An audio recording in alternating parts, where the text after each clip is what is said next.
Infinite shame. And we should be live for our own thing now. So, yeah. Hello, Internet. Uh, of him, the group found city of Diamond Dogs.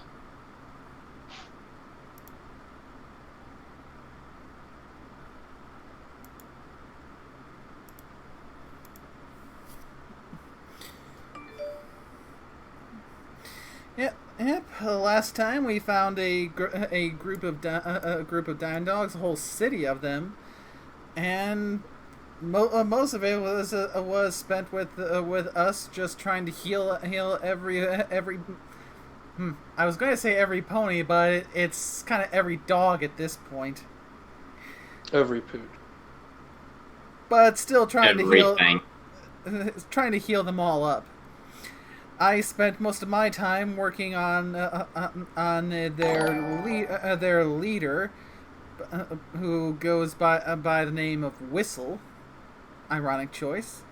Who was in an extremely critical condition, and Missy was healing everyone by first whacking them on the head with her stick, and then shaking her fox over them. True medical master. Yeah, after they were all healed up, we spoke with the leader of the town, and he agreed that we could stay with them and use their place as sort of a central base, as well as trade with them and help them set up trade routes. And after personally playing with Root a little and learning the hard way, it's probably best not to play fetch with your dog in a town full of diamond dogs, because then you find yourself end up playing fetch with the entire town. We ended up setting out and heading off to our original destination of a mysterious facility to see if there was anything that we might be able to find in there to gear ourselves up before we go to the next major point. And then we ran across someone getting mugged or something. We didn't actually get to see what's happening yet. Indeed. There was also talk of things in the mountains and whatnot, possible immortals, but that's the exact opposite way of the party, so. Yeah, we're not gonna be going to those mountains until we've had a chance to reasonably well equip ourselves. Reasonably, yes. Alright, so. That's where we left off on last stream and session. I believe everyone had already rolled stealth rolls and was hidden. So, you're all waiting here as someone is yelling bloody murder for help and whatnot, running in your direction, according to EFS, and eventually you can see someone poking their head up above the hill that the road goes down.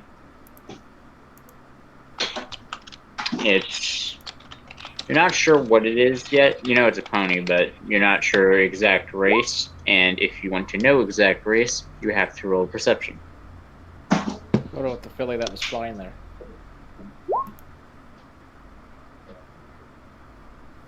She gets a +2 to perception. No, +1, yeah. Apparently, Tater Tot is staring at the backside of the rock he's hiding behind.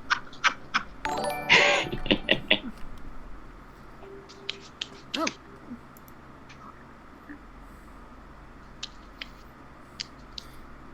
Yeah, thank you for the host, Chris. Now go to bed already. It's supposed to be really late for you, isn't it? Go to bed. No, you don't get to tell me what to do. I'm talking to Chris, not you. I The still cares don't that I know. give is equal to my roll minus 3. That's fun. So, no one can tell what the fuck race this is. Yep. Just What the are you fact that, talking hey, about? I succeeded by 3. Oh, -3. You can tell. It is a unicorn, though it seems to have had its horn broken off. Nasty stuff. And behind it appear to be what look like raiders. Your stereotypical, raider. What do they seem to be equipped with? And some leather armor. Not in the greatest of shape. And 2 of them have what you can infer is melee weapons, mainly because they're holding them in their mouths and they're not really trying to shoot this person. And the other one doesn't really even look like they have a weapon at all, so.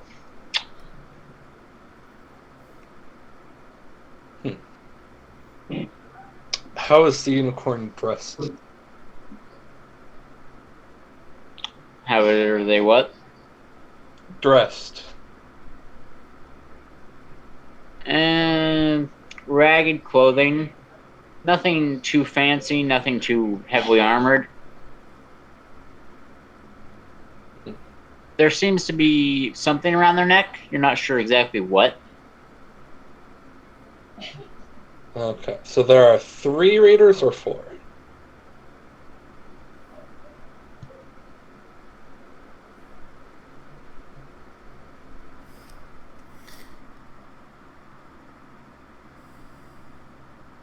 Didn't quite catch that, sorry. Yes, there are 3 raiders. Okay. How far away are they? I'd say 2, 3, maybe 3.5 yards.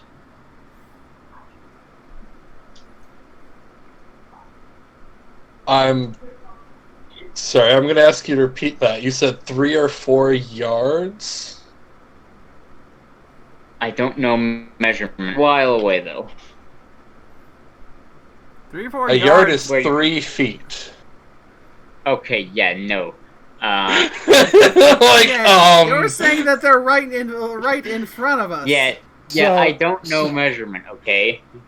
So while you're trying to think of new measurements, this just reminds me of a game I played not too long ago, where the GM blanked on measurements and said that the distance was equal to about 17, 14-year-old boys. And so we stopped and just stared at the GM and said, are we talking their penises or their heights? And their heights, I mean, are they... At 14, that's where they vary. One of them's going to be 3 feet, the other's going to be 7. So, are we going for a median here? Alright. This has gone into a very awkward place. Yeah. Well, welcome to Fall of Equestria, Distant Lands, everybody. Hey, This if is not anyone... Wasteland. welcome to I Fallout. anticipate Wasteland. This is just weird. This It's isn't even Fallout. Wild Wasteland weird. Welcome Yes, to it is. Fallout. You met Fisto in New Vegas.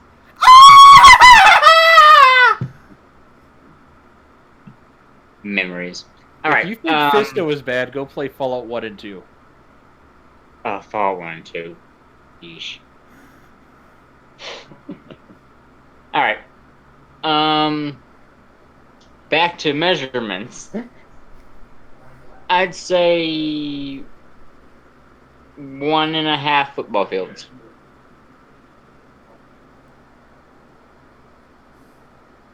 So that would be like 300 yards. 150 if it's 1.5. Yeah. I thought a football field was 200 yards. No, football field is 100 yards. Okay. Shows how much I watch sports. Okay. Yeah, I don't watch sports either. Okay. So it'd take me math, so that'd be 30, 60, do it twice. Okay. Are the three Ritters, like, all within, like, 5 or 10 feet of each other? Like, how... Like, if we were to use us as squares, like... Where are they compared to...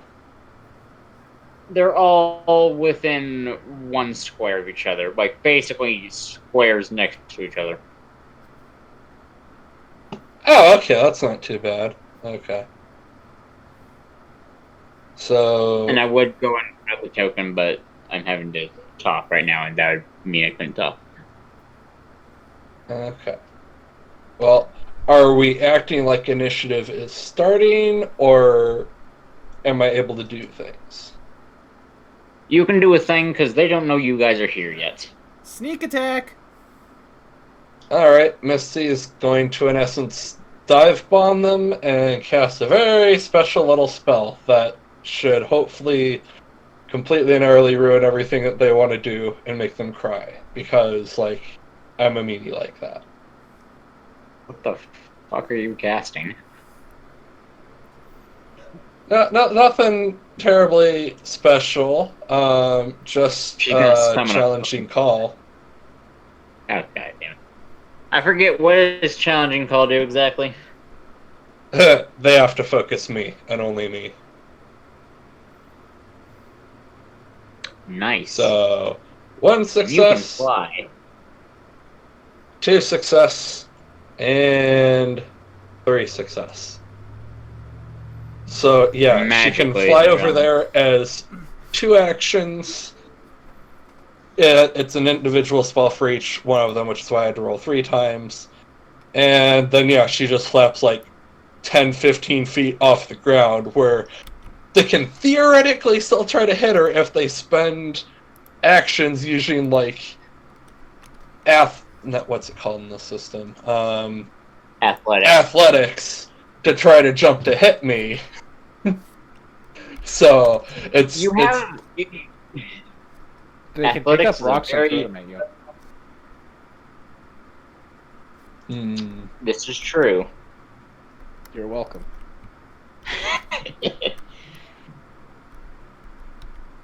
Alright. Oh well, no, the horror. As you... the horror. As you swoop down from above, first the unicorn is looking up and she's seeing small, what looks like an alicorn, because it is an alicorn. Well, you have a hat on. No, magic hat.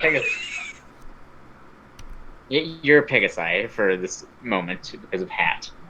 Alright, well, it looks like a small child dive bombing on them, and then all of a sudden, raiders just ignore her existence and focus on a small child hovering above them, like 15 feet in the air. So she is very puzzled.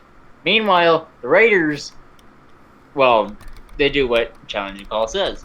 They focus on you and only you. Yeah, for what it's worth, that drains a lot of magic per cast, so... Alright. Probably my biggest limitation right now is that's 25 strain just to get one person aggroed. So... yeah. Going down the Discord list, Cattertot, what are you doing? Well, I don't even know what's going on due to my perception 4. So I think I have a feeling that you're... I just imagine you fogged up your helmet with breathing in it, and you've just drawn a smiley face on the front of it to try and see out of. No, I know what's happened. I somehow found a second eye patch and I'm wearing both. That is exactly what Tater Okay. Tot is doing underneath his sports helmet, behind a rock. That is his turn. Okay. Barry, what about you? And now they've got their attention. Are any of them wearing helmets? One of them seems to be wearing a pot, I guess that and kind that's of. about it. In that case, I'll take. I'm going to pop sats and take aim at one of the ones who's not wearing a helmet. The one with a weapon or the one without? Because one of the ones with a weapon has a helmet.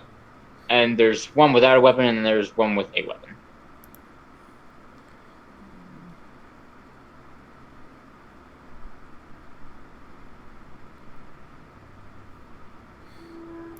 The one with a weapon.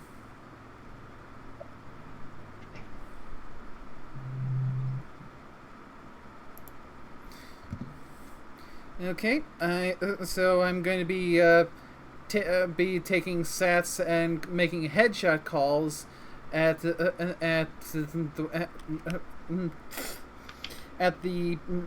raider with the weapon, and if he goes down, I'll switch targets to the other one with the weapon, which I believe is the one with the pot on their head. So, taking 4 shots. That one hits. Another hit.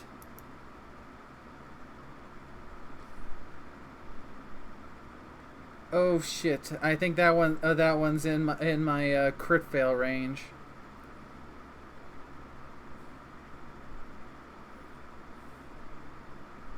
That would just mean that you glitch. Hmm. And it's... Actually, I forgot how much it's to unglitch. I'll look that up. I believe it's 15 AP. No, that seems unreachable. I think it's fine. The raider, he looks unhappy, as he's been shot twice in the face. In that case, I'll use the remainder of my MP to undo the glitch to get ready for the next round, and just it's 15 to clear it out, right? 30. 30? Oh, I didn't know that. Yep, page 222 of the Wasteland Survival Guide. In that case, give me a second just to do the math to make sure I've didn't. Yeah,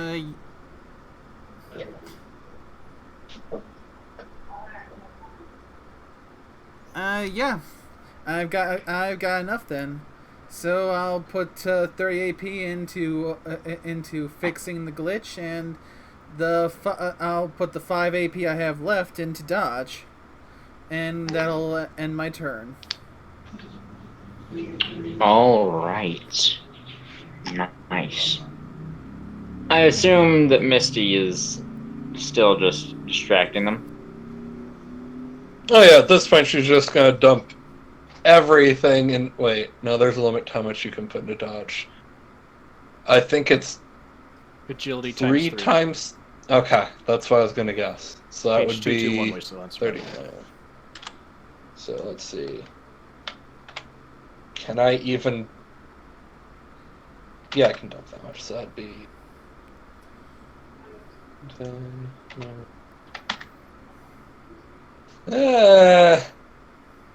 She'll also do a couple of lazy movements around them as she dumps everything into dodge. All right. Do want to point out, So, dodge won't protect you from any throws they do. Unless you have a perk that modifies dodge. don't think so, but I'm also pretty sure I'm saying close enough that throwing isn't something they'd try to do. Or at least that's the goal. Yeah. Versus... I just threw it into chat to make life easier.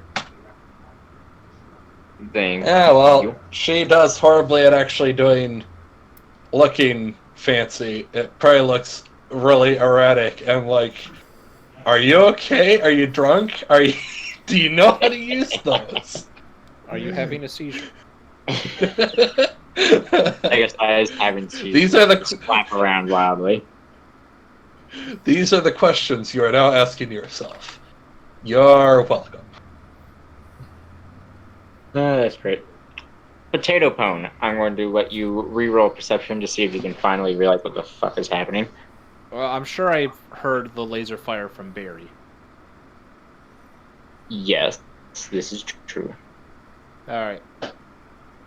Taking off the second eye patch, and it'll just magically vanish because I never actually had it. That's what I figured. I'll suppose I'll have to spend 15 AP to get out from behind my rock, and that will leave me 4 chances to actually hit these guys. And Yeah. You can Which pick 4 one are you short. hitting? Whichever I get one to is. pick. Yeah. Tater Tot Resident, he's laid down covering fire. Roll a 1d3. That would be number 3. Okay. So you're going after the one with the helmet. 1. Waiting for the second one to roll here. Oh, there it is. First one's hit, second one misses, third one I glitch. And then for the fourth one I will unglitch because I have a mod for my battle saddle that only makes it take 15 AP. So I did a total of 45 magic energy damage. Yeah, that's fair. And 2 separate hits. And each hit ignores 2dt. So 23 and 22 if that matters for you. And that will be turn. Oh.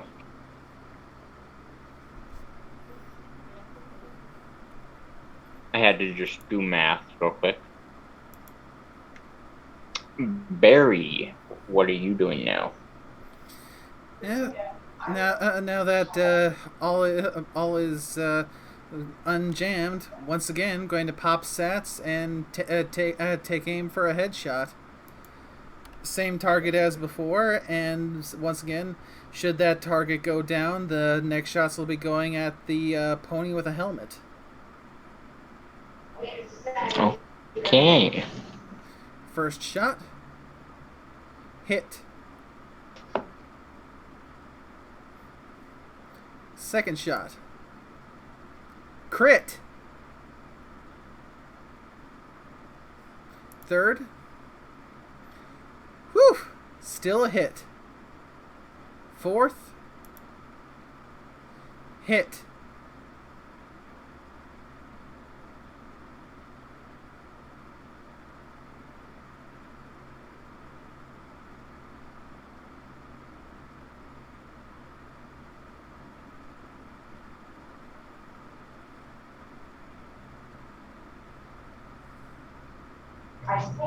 Well, the first one died.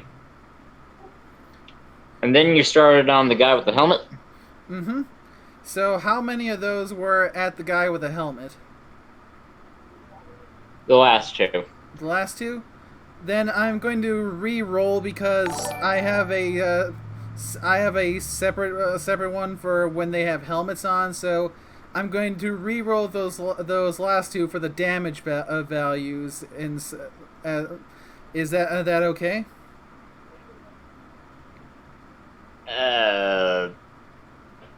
The reason she's asking is because she has a multiplier on damage, but if you want, I can do the math real quick for the last 2 that are hits.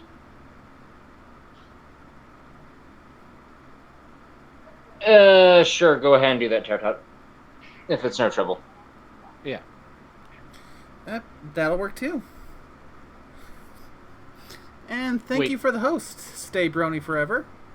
Your crit was one of the hits that, or for the second one. Is that what I'm seeing? Yeah, I believe that's what you're saying. Okay. So, 15 plus 3.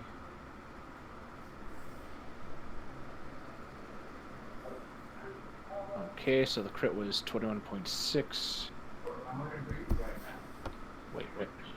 Before multiplication. It's times 3. So your crit came out to 64.8, so assuming we round to nearest, that'd be 65 damage on your crit.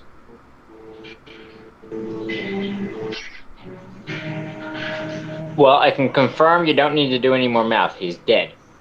Oh, I just finished math for the second one. It would have been 19.2, so 19 rounded down.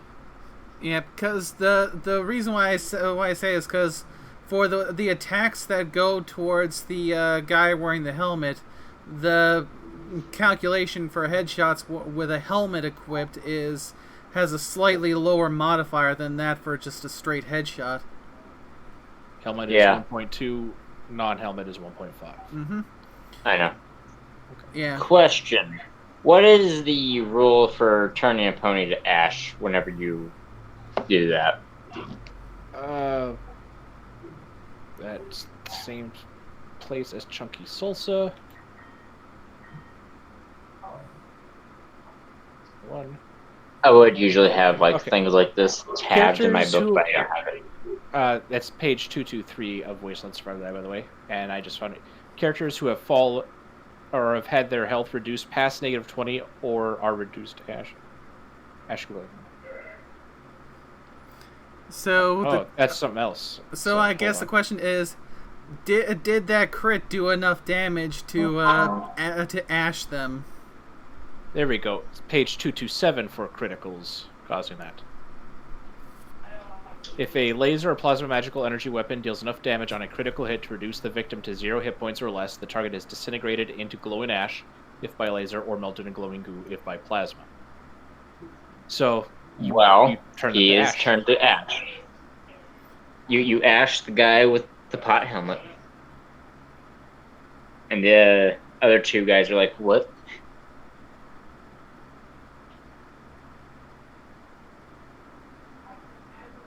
So, unless you have anything else, Misty, how long does challenging call last? Just a good 8 turns. That's all. Yeah, they're still focused on you. Yep. Have fun with that. You only have like a minus 74. Let me do the math, sorry. 25, 29. Yeah, 74. Or, no. It's only 25, sorry. So it's 25, 55. 59. Okay, I need to get a calculator. I cannot math, I'm sorry. It's been a really long day. I can't measure, so I think we're even. 64, there we go. They have a minus 64 to hit me, so yeah. Pretty sure I'm at least mostly okay. I'm gonna need to figure out a way to counter challenging call. Simple. Kill the one that's issued it. Yeah, it's called hit them. Literally, only reason why I was able to do it here is they didn't have a ranged weapon. Rocks are literally everywhere in our ranged weapon with throw skill. I mean, but they'd have to be good at the throw skill in order to have a chance to hit me with my dodge. Crits. Also, as we established, your dodge actually does not affect ranged weapons at short or medium range.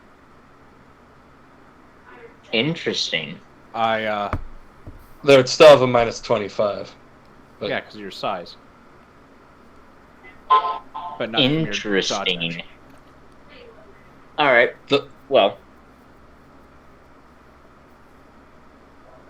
the Raiders Sadly, none of them have spec'd very well into throwing things, and they're also high on chems to their brain's delight, so they're not really using their brains to think, I should probably throw something. No, they're trying to swing at the air and hoping that they're going to hit you, despite you being like 5 bajillion feet above them. So, what about you?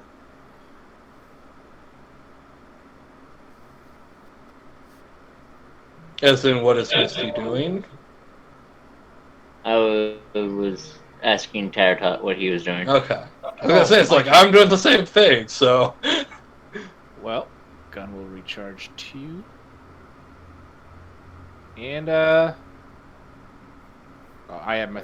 There's still 1 left, right? Or is there multiple left? There is 2 There are 2 left. Okay, Neither of one which... for me. Well... 1, 2... Alright. 4. And it looks like I would have hit everyone but the last one. Let me look at how much damage you've done. 21 and 24, 21 and 24, 24 and 20, 19 and 22.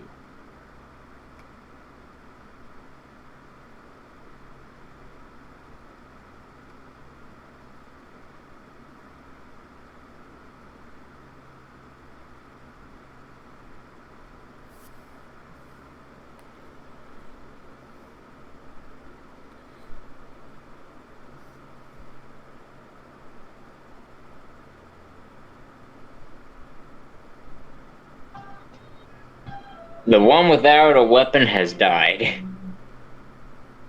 And now there's only the one guy who looks like he's holding a lead pipe and he's like, this was a mistake. I'm helping.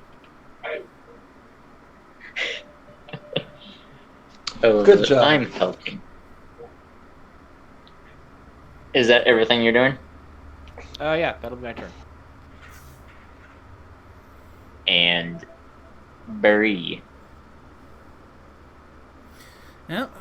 Once again, for a guy who's left, popping sats, taking aim at their head. Very nice. Ooh, good hit there. Ooh, close, but still a hit. Alright, all 4 of them hit.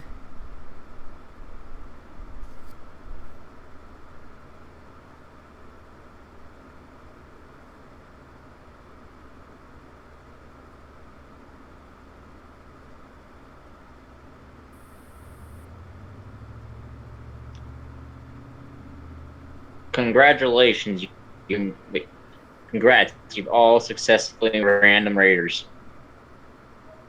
Yay. Go team.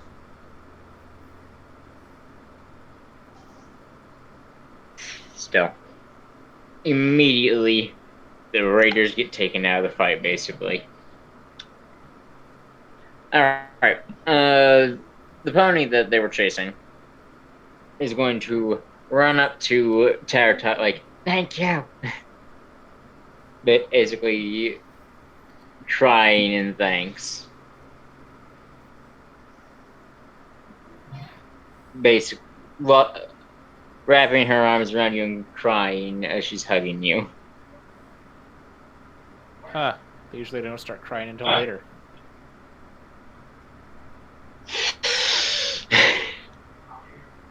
It's terrible.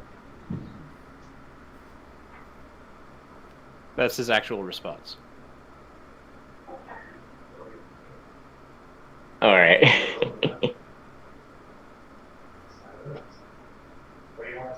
They're briefly confused, but not much else, and they are slowly regaining composure, but still crying and weeping in praise that you saved their life.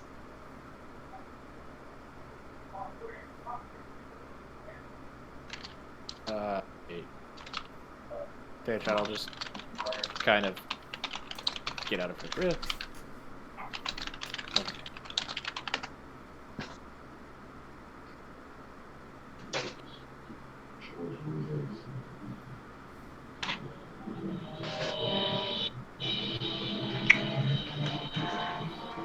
once he frees himself from the uncomfortableness here, he'll just mosey out over to the corpses. I already looted them. Damn it. That's why I typed it out.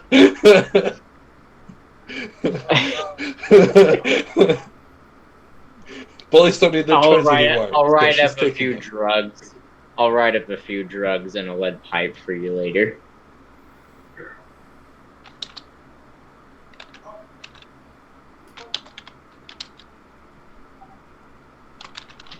Now that things have calmed down, though, it is pretty easy to get a look at this unicorn. One, obviously, they have a broken horn, as you know. And two, they have what looks like a bomb collar around their neck, but it seems to be functioned or just not working.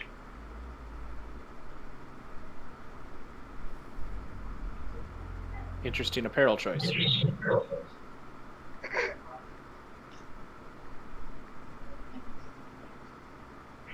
Normally ponies don't want those on their necks. But you know, if that's what she wants, that's what she wants. I mean. Nice. What? She has a special necklace on? Yeah. Huh. Usually they go boom, but yeah. What does Wonderful. it take for them not to go boom? Because that doesn't sound very good. You can just remove the bomb, or you can just disable the triggering mechanism, or simply deactivate it. There's several different ways. Hmm. Oh, She is wait, inquisitively I think I staring at got you. this. Oh, he'll turn back to the mayor. Did you want that removed from your deck?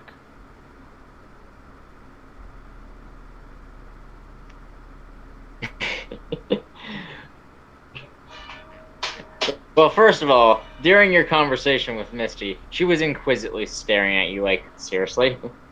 These are my saviors? It's a child. And, merchant? So Barry, if you're talking, I can't hear you.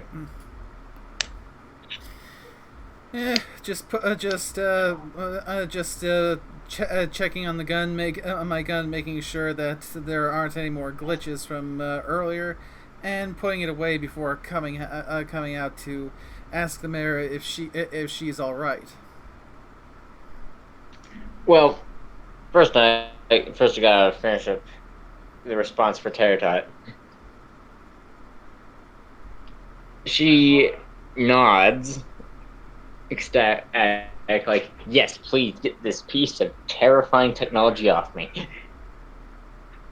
Okay, hold still. Alright, so I have to ask, out of character, because everyone seems to rule it differently every time I come across these. Which skill do you use to disarm bomb callers? Some people say lockpick, some say you can use repair mechanics, others say only explosives. I'm not gonna make you roll explosives, because this is an already deactivated one, it's just around their neck. Okay. So I'm going to make you roll a lockpick. Okay. In that case, Maybe for future endeavors, I'll roll explosive, but for now it's lockpick. Okay, good, because I only have a 5 in explosives. Ha ha, my skill is better than yours. I have a 9. Anyways, Tater Tot will pull out his screwdriver and one of his bobby pins, and, Oh, I need to update that macro. It should be an 80 now. Oh, wow. But I succeeded. Unless I have future negatives I'm not aware of. No, you don't. Pretty effortlessly pop off this deactivated, kind of dirty, beaten up bomb collar that looks like it's been hit with a sledgehammer, yet still functioned until recently.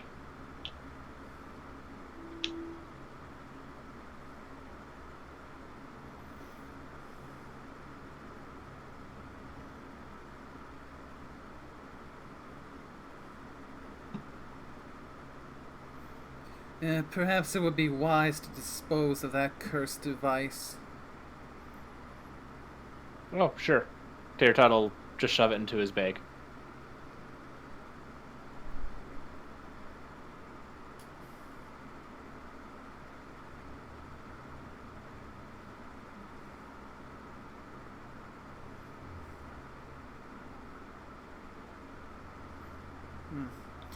Unless she wants it back. I mean, Barry will address there. Are you hurt any?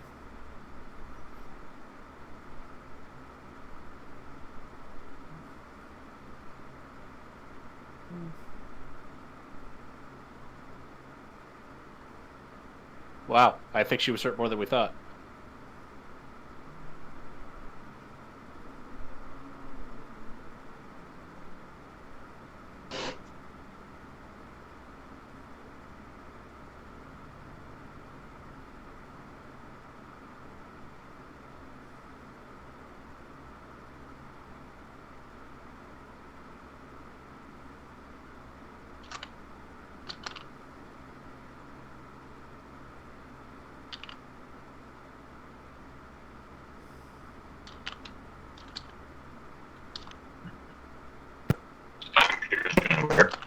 Whatever audio comes out of it, looks like it's a robot. But it should be fun. Wow, that is the most roboty robot you've had yet.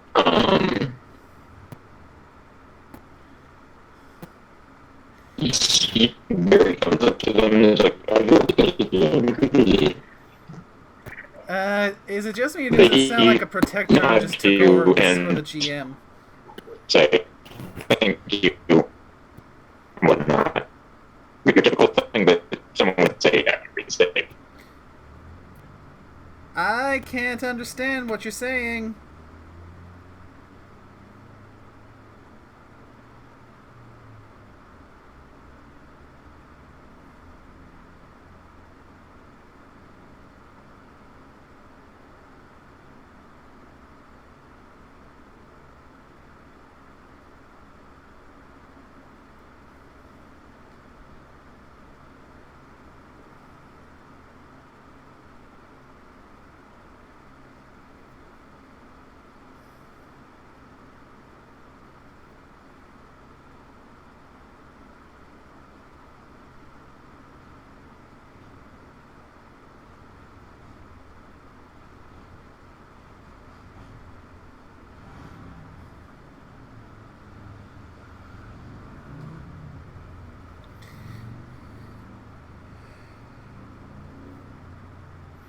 Yeah, looks like we're on a short little break then. In that case, allow Tater Tot to bestow some wisdom upon our viewers. Okay.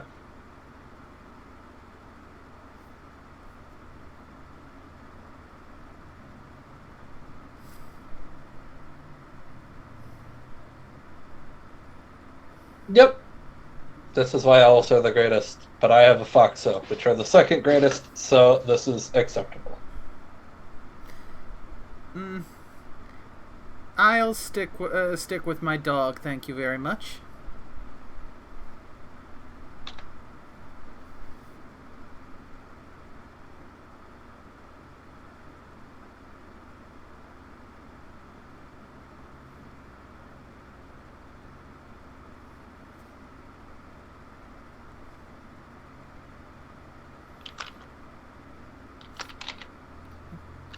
Yeah, while we're waiting on the GM to get back, I might as well go and refill my water a bit. It is kind of hot here.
and yes, Adam, it is purified water. No rads here to be found.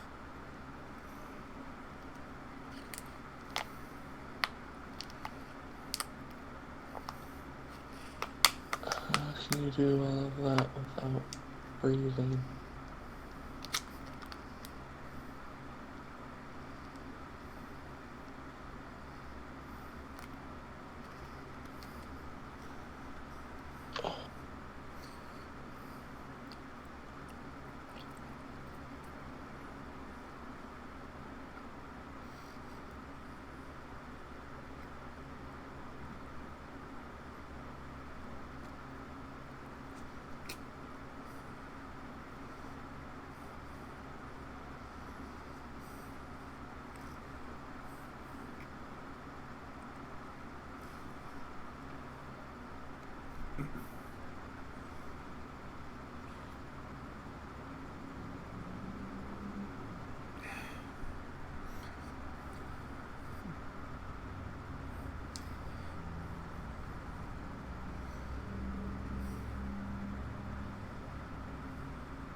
That's amazing.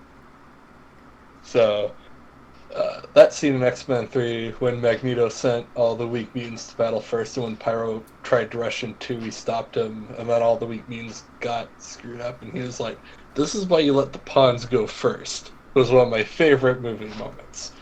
Anyway, on a completely unrelated note, I'm glad y'all are having fun since a lot of places open up.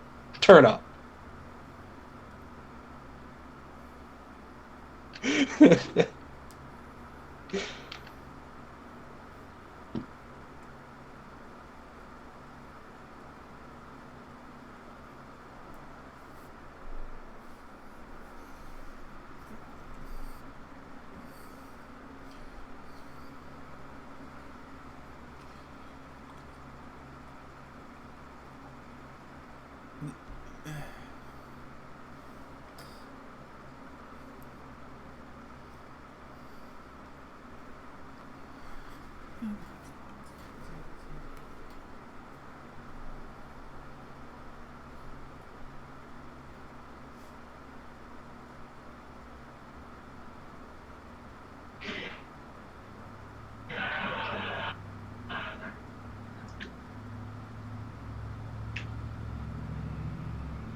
So I'll keep telling bad jokes until it's time for things again.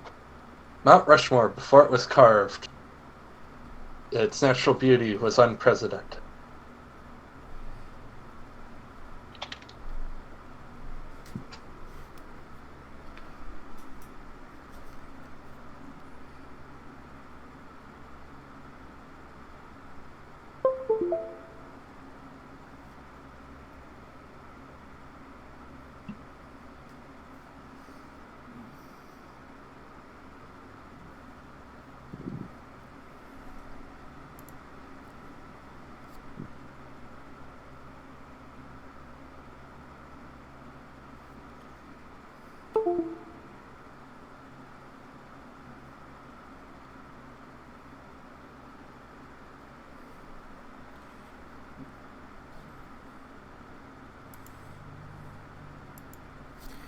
It seems like we can't quite get this session going lately without some kind of technical issue. Well, I do know his computer was put in the shop, correct?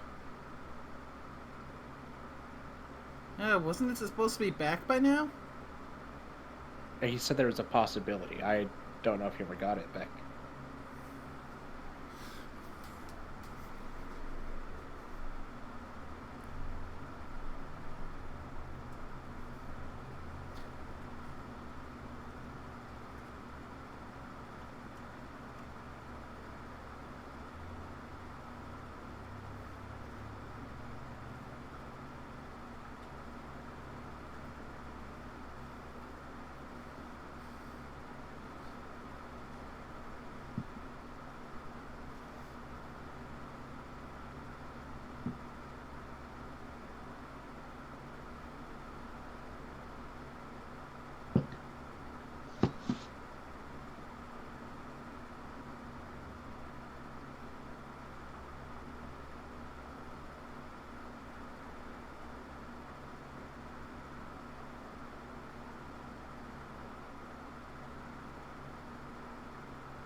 And for those of you watching, I'm really, really sorry about all the silence.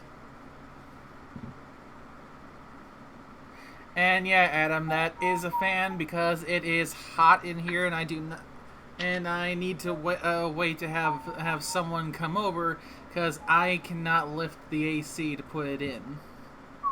Too heavy. My apologies for staying quiet. I was enjoying listening to the rain outside my window. I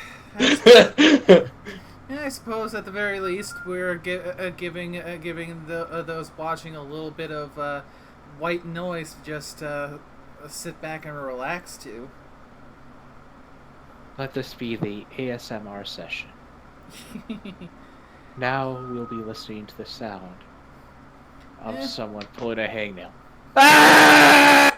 Ah!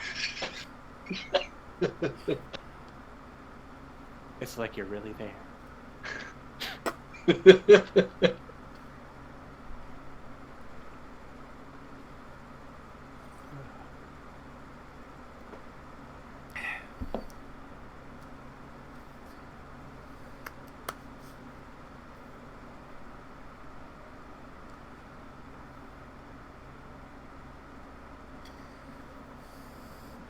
So, how has New Vegas been treating you?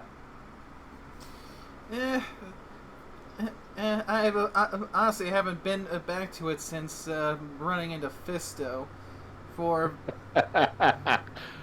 Did it bother you that much? you heard my reaction, right? It was clipped. You saw how badly that broke me. Who? What? Huh? What other individuals have you collected for the Atomic Wrangler? I went and got all three of them. And I got the smooth talker. I got the cowboy ghoul and the flipping sex robot that asked me to assume the position and So, in Fallout 2, you can become a porn star if you want, and actually get money for it. What? Yes. Yeah. What the?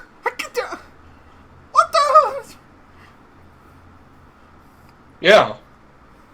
Yeah.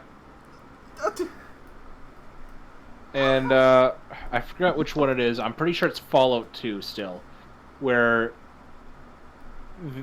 you can sleep with the waitress at a inn, basically.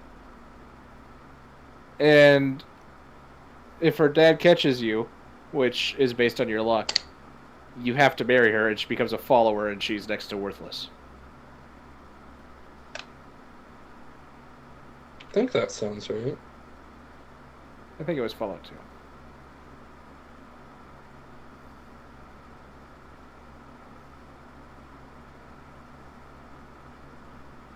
But yeah, New Vegas is... I think that's the... If that's the sort of stuff that bothers you, I think you're past the worst of it. If memory serves.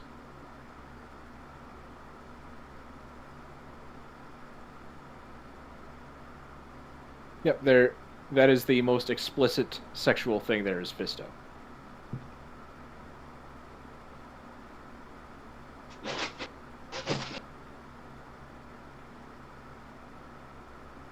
I do believe you would greatly enjoy the Old World Blues DLC for that game, though. I need to still get to a point where I'm probably a high enough level to where I can survive Old World Blues before I can even think about doing all that. I think the minimum recommended level is 10 for that one. Hmm. But things in there scale with your levels, so... Yeah. I'm also trying to try a few different games so I can have a little variety so every now and again. My next scheduled stream, which I was originally going to do this weekend but couldn't because of the whole I got hit by a damn tornado, my power was out for 29 hours, and my internet was out for even longer than that. Kind of put the kibosh on doing that. Well, maybe that was your punishment for not going back to Fisto.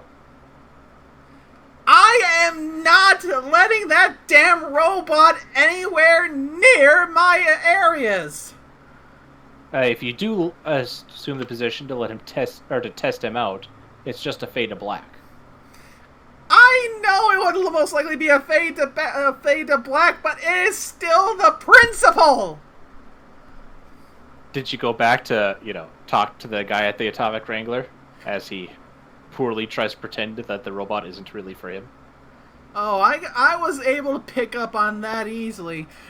As broken as it was, I still could tell he's the one that was going to be using it, and he was going to be assuming the fucking position all night, every night for the next 10 weeks.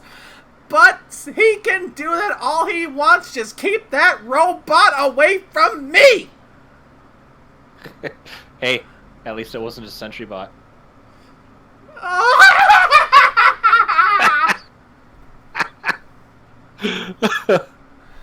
You just want to see me break again, don't you? I mean, it's just so easy.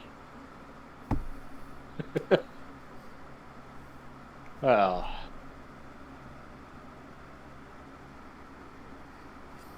I am reminded of a modified Mr. Handy that did appear in a previous Fallout game I ran.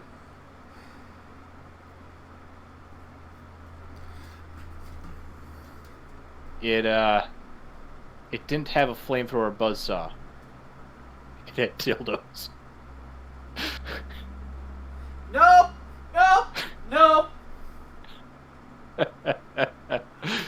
Oh, what did I call it? Oh, I called it the Mr. Frisky. That's what it was.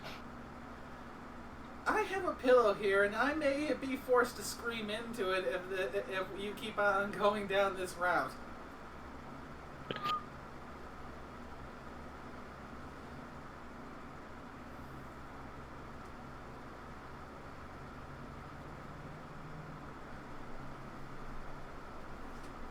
I think I only have one other thing that goes down that route, but it's not a robot-related one. In the first Fallout game I ran, which it was regular Fallout, not Fallout Equestria, the players, found a settlement and were looking for, someone to buy things from. And whether fortunately or unfortunately for them, I'd been watching a lot of Bollywood at the time. India's low-budget Hollywood. And the party was low on money. And I was in a weird mood. So they asked this merchant for a map. And so, because I was in the mood, I came up with a little song on the spot. And told them, if you want the map, you'll have to sit on my lap. Boom, buddy, boom, buddy, boom, buddy, boom. In, the most stereotypical Indian accent I could. Dot, not feather. And they burst out laughing. And they just started referring to him as Boom Body. They never asked his name. And anytime they went to buy anything, no matter where they were, they asked if he was there. And by their request, anytime he talked, it had to be with a rhyme. Always ending with boom buddy, boom buddy, boom.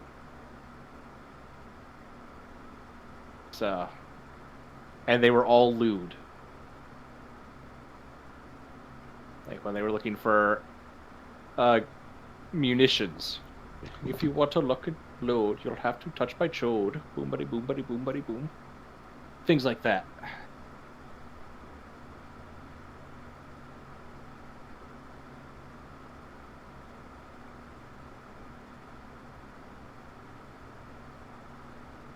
They always paid with caps, though.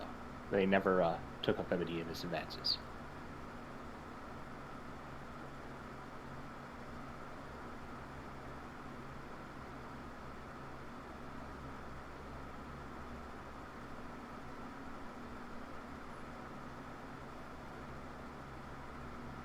And then I scared them with a giant woman who was like 800 pounds that ate a cat like it was an apple.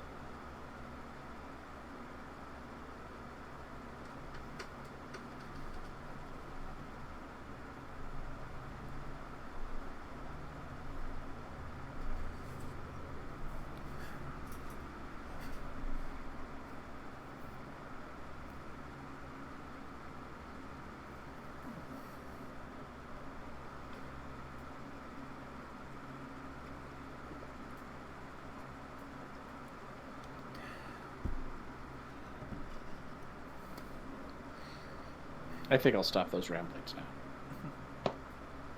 That's okay.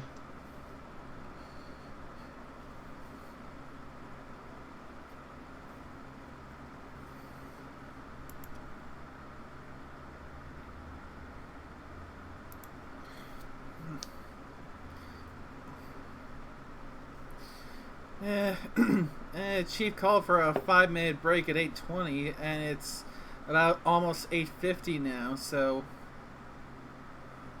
Yeah, I'm pretty sure the session's done for today. He hasn't come back online for at least 15 minutes now. So what do you say? If he's not back by 9, we call it for the week. That seems fair to me. Well, at least we got a little Sure. bit done. We managed to kill some raiders. I'm happy I finally got my very first ashing of a raider with an energy weapon. So that's surprisingly satisfying. I now have a bomb collar. A busted bomb collar, but a bomb collar nonetheless. I have like 120 on my repair skill.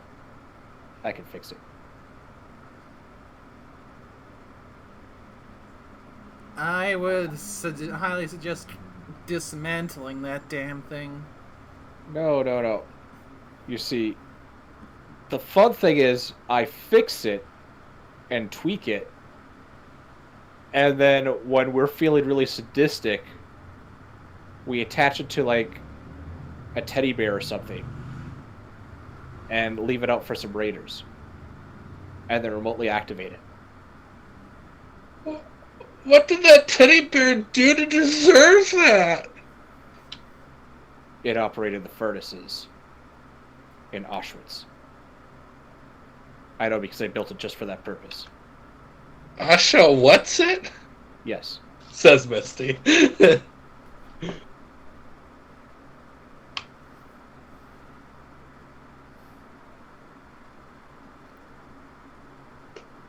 Its ancestors are smiling upon an Imperial.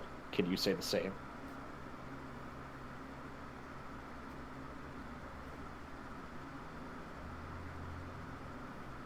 Above board, I actually just spaced out against Ezreal or what? I just made a Skyrim reference. Okay.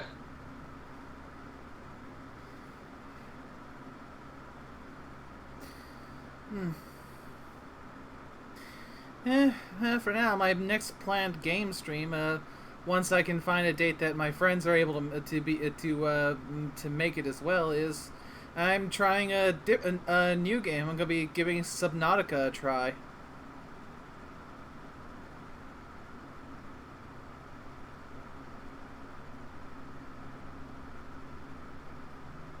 I'm likely gonna have absolutely no idea what I'm doing and just trying to survive in those waters, but adventure.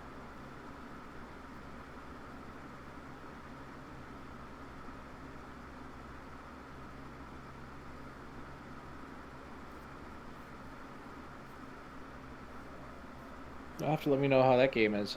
It's shown up in my recommended a number of times, but I never gave it a chance. What has? Subnautica.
I gotta say though, when we actually get to do stuff in these sessions, it's actually pretty fun.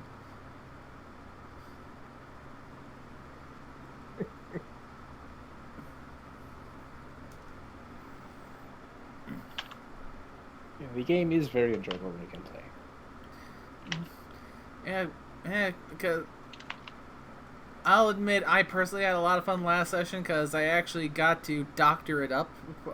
So, apart from demonstrating that despite being a good doctor, I am not good at sewing. Yes, I will point out there is a reason why Misty has a poor medicine skill. She just throws magic at it. If that doesn't solve it, clearly you just need more magic. Yeah. Versus Barry, who had her medicine skill at 100 at level 2.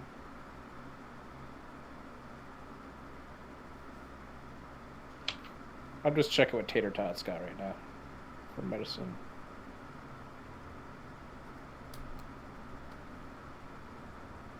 Medicine. He has 18, but 3 times per day he can boost it to 48 for a single roll.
Well, it's 9 o'clock, he's here, but I'm not hearing anything.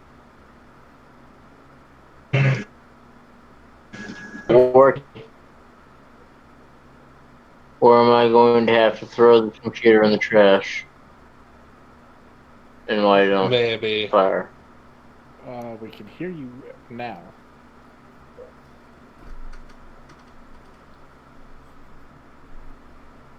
Well, That's a deep subject. I'm not even sure if I can be heard. We can hear you. You just said you're not sure if you can even be heard. Yay! Can you hear us? Yes, I can hear you. Excellent. I am hearing you. I'm about ready to shoot a computer, but yeah.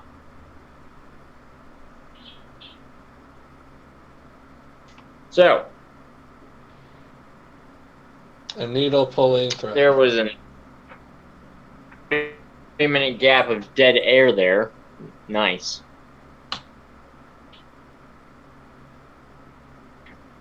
You all want to get back on the actually playing train? Maybe.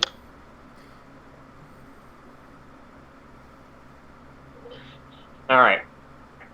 So, you killed raiders. Yeah. Have former slave, whatever, you all don't know yet. And Teratot has removed color. Barry is saying, "Are you okay?" Yada yada yada. They're responding like, "Yeah, I'm good, and thank you, and whatnot," nodding their head and everything. They've stopped crying and whatnot. What are you guys doing?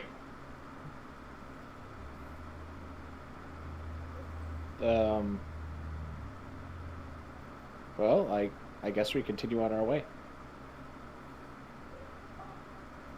Wasteland is a harsh place. It is a large place.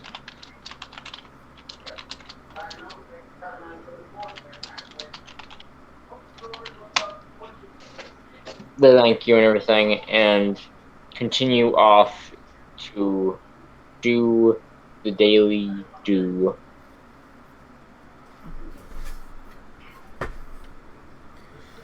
And before heading off, Barry will give her directions over to Mud, so she can at least find have some place where she can find directions to a place where she can be safer at if she doesn't want to stay there. Okay.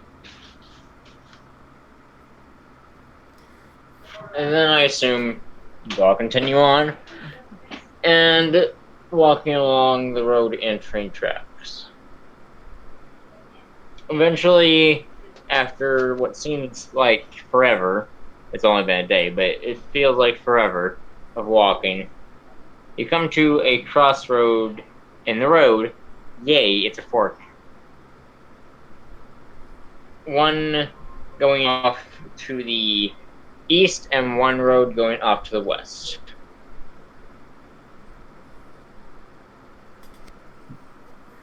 And then the train track is going dead north.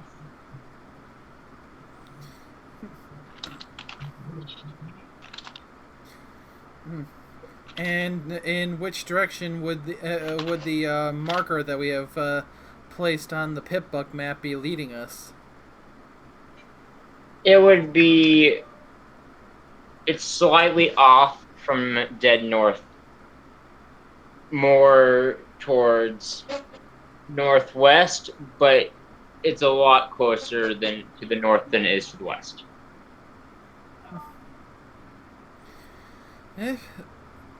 Then I suppose I'll make a little mark here here on my map about there being a fork here, so we could if we're so inclined, we can come back here and see where the other paths lead. But for now, apart from making that little mark so we can come back at a later point, continue on following the tracks until we need to start diverting over to get to where where our target mark is. Well, after starting a little bit off for a few hours, it reaches night. It's getting dark out. Moon is rising, sun is setting. And you're pretty much in the middle of nowhere with train tracks. Anything nearby that could be used as some sort of natural shelter that we could set up camp in for the night? Roll luck. Lovely. All of you. All of you roll luck. Oh no. Oh, yes. Behold, Oh, I am the luckiest. Currently, I have rolled 24 because Google crashed and everything. So, what did you all get? Crit success, 1 out of 8. Ooh, that's nice. I have an 8/3. Same. So, We got 1 crit and 2 pretty bad failures. So Misty found a cloud. What ends up happening is you see a lone cloud big enough for a small child float past and just kind of sit there waiting for someone to take and sleep on it. And Taratot finds a box big enough to put his head in. And Barry, well, you found a box, and then Root decided to sleep in it instead of you. You have a pillow!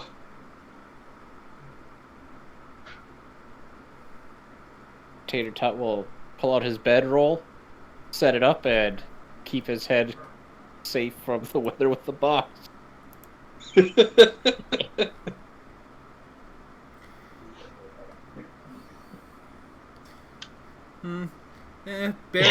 Barry will set up her 2-pony tent and then lay out her bedroll inside of it. Would you rather join me in the tent, Tater Tot? Where did you manage to buy a tent? Oh my. That's what I'm thinking. Like, huh? You just have a Like, where did tent you guys stored have in your bag. bedrolls? I started with a bedroll. Yep. I- Likewise, part of my starting gear. Nice. What Did is you not- this? Do you not get survival gear for your characters at character creation? I could afford a hat and an outfit, and that's what I purchased. The hat, the magician hat, and the magician outfit. That's what I bought. Didn't you? Huh? I had 250 caps. I spent it on what a child would spend it on. That is very fair. Why would a child traveling with parents have camping equipment? They would not. But yeah, Tater Tot will. You have clouds. You have natural camping equipment. She will name this cloud Mr. Fluffy, and she is taking him with her because he needs guidance. For fuck's sake, you have Mr. Fluffy, you have Pixie, you have the Zephyr Blade. You have the Orbital Friendship Cannon. You're just gonna have named everything by the end of this. And I just got raided with a party of 7. Wait, Hey, at least you arrived when things weren't dead. Guys, we might want to be careful. I think the GM is starting to learn.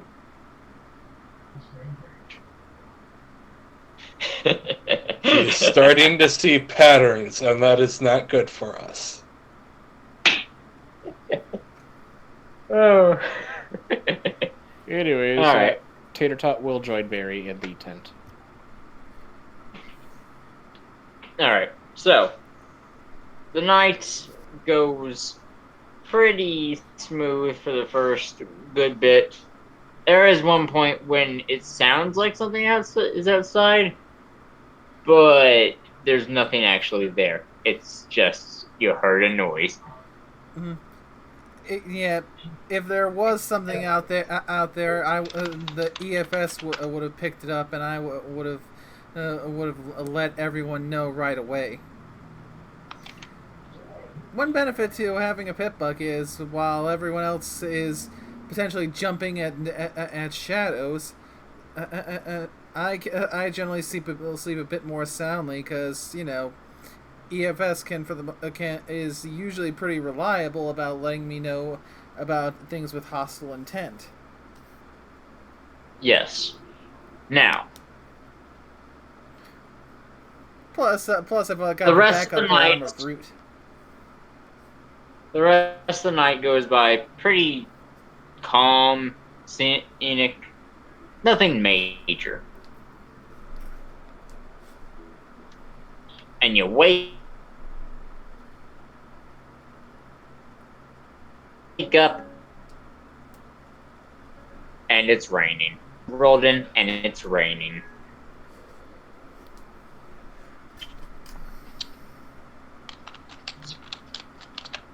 So now you're gonna have to walk.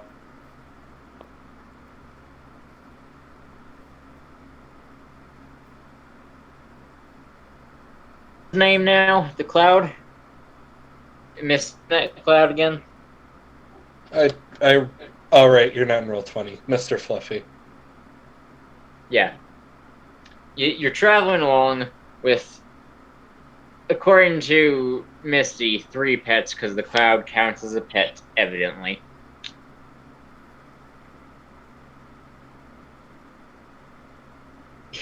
She is just being imagining- lazy.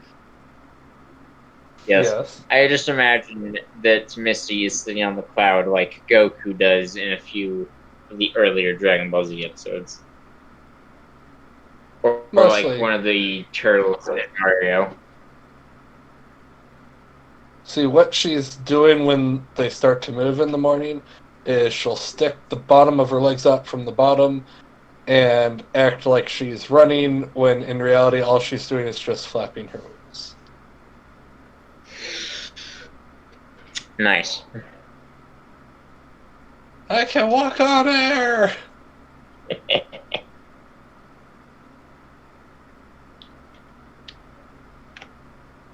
I also love how Pixie is a fox and it just fits inside your bags and is perfectly fine with flying around.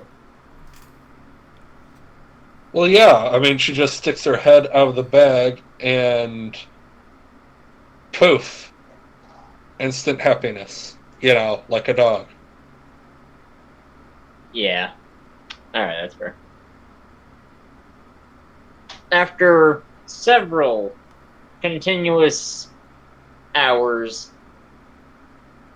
you appear to be getting, according to the map, you're fairly close, maybe a half a day's walk. And you run into what looks, from a distance, it just looks like a train and its various cars, but instead of being along the track, it is across the track, making a sort of pseudo barricade. Oh.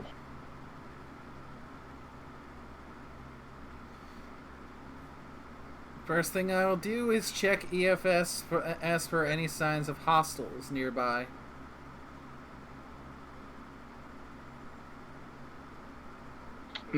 Mostly yellow red dots, but the majority of everything is just yellow.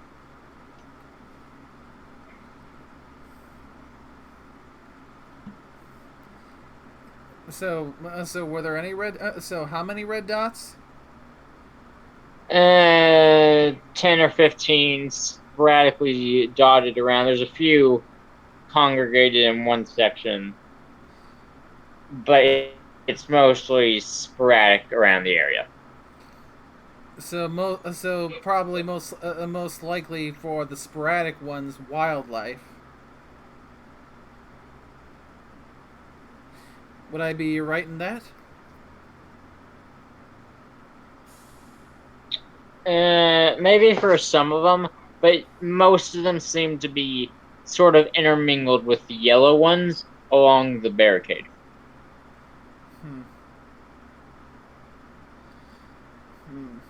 I don't like this. There are a lot of non-hostile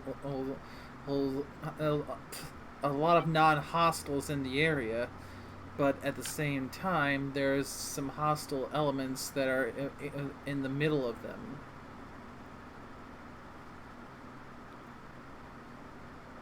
Probably rad roaches. Those things are evil.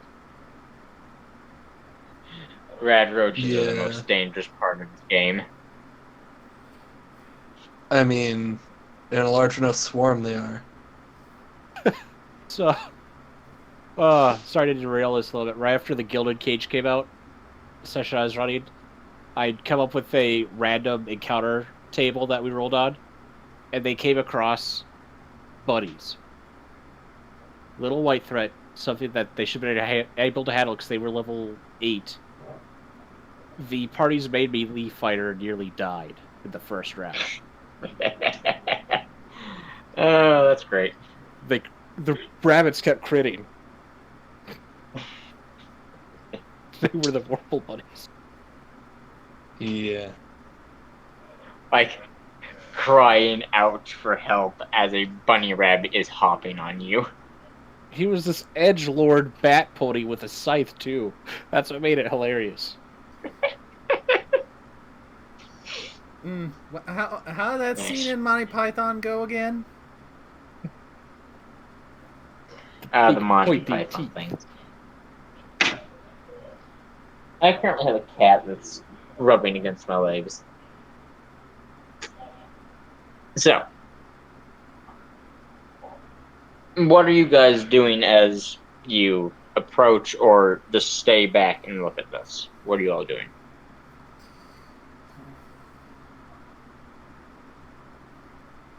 Just follow the one that's got the magic hostile detector. Yes, it is very magic. Misty is just floating along on Mr. Fluffy. You are the best, cutest thing about Fall Equestria Distant Lands. By far. I'm sure that it will be ruined eventually. It will, but for now. Unfortunately, the wasteland has a way of making people grow up, which is like humbug.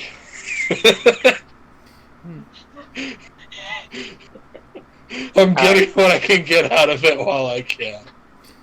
Alright, Barry.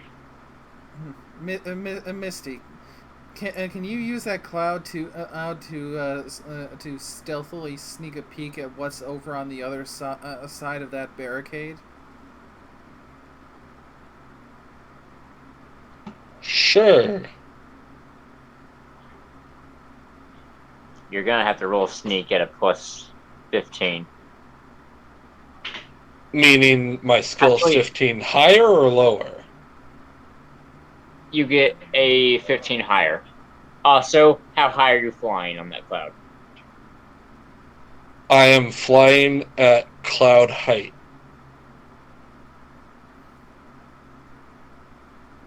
Plus 18 to your skill. I pass by like 7. I rolled a 91 out of 80, which turned into 91 out of 97. So You have a lot higher sneak than I thought you did. I need to look at your little sheets again. I got it up to 80 by like level 3. I know. Because I haven't like looked at your sheets in a while. Hey, so look at your person. Alright, that's what I need to fight against. And then I forget, oh yeah, they have skills.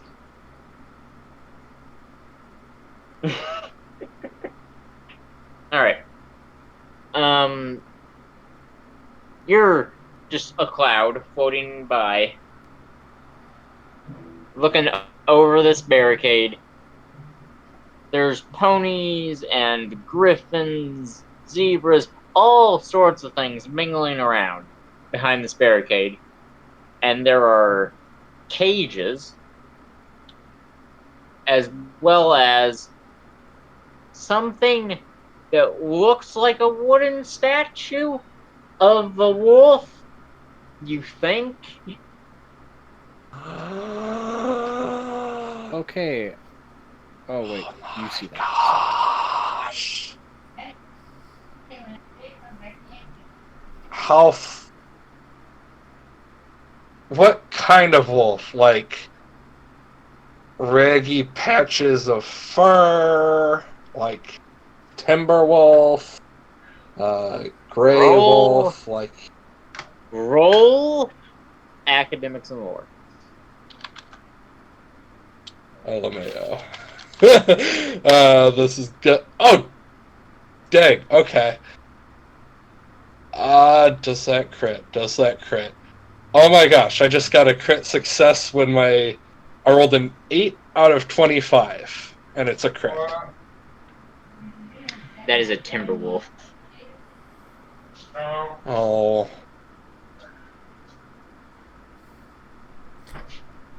So like. It is cages with what look like ponies and some.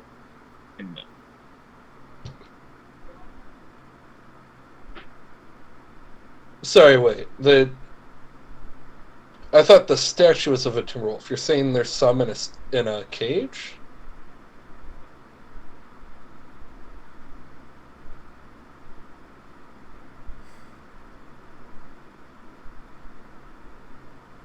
I didn't catch that.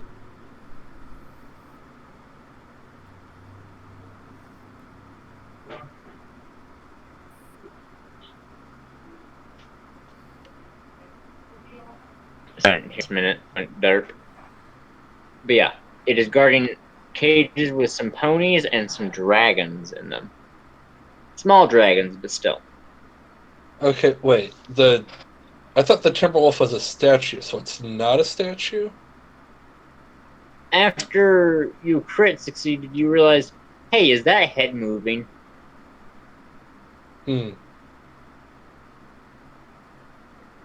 then. So, like, how big is this not statue?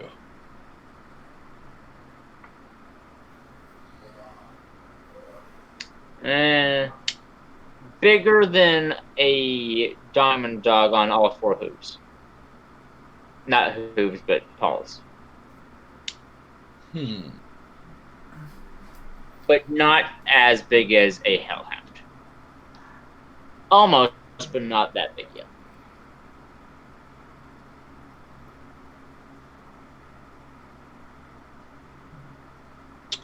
Okay, then.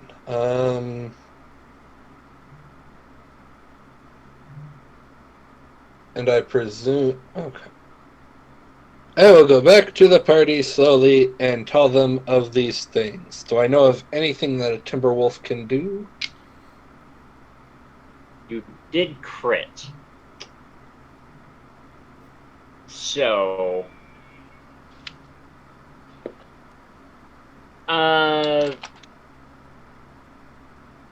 you know that they're made of wood.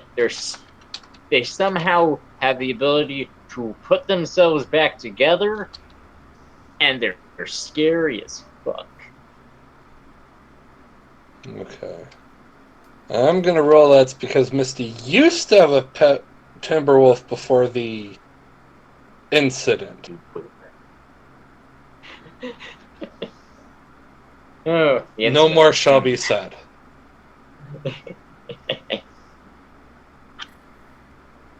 Oh dear. Okay, so party. There's a Timberwolf, and there are slaves, and there's bullies in there. You said there's a Timberwolf? Yep. Tater Tot's gonna just keep going on. Nothing to do here. Nope. Gonna leave. Also, you two should probably follow. Because we should not be here. We should be moving. I agree. If there's slaves in there, there's a possibility that there are slavers, and I would rather not have to risk dealing with slavers again. Well, let me ask this question. It's a long as fuck barricade. How far away are the cages from everything else? Are they like near the wall? Are they like in the middle of absolutely everything? They're near the back end, and I'm going to give you this one.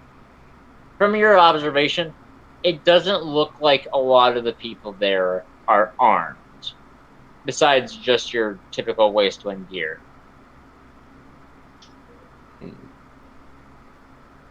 Okay, and how many slaves are there?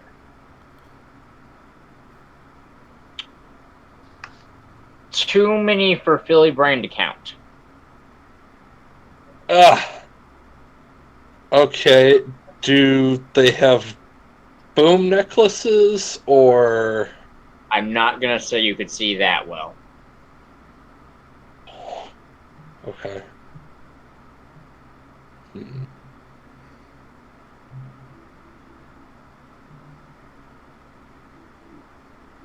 Okay, do they have, like, a guardhouse of any sort? Like, does it look like they have a place where they store equipment of any sort?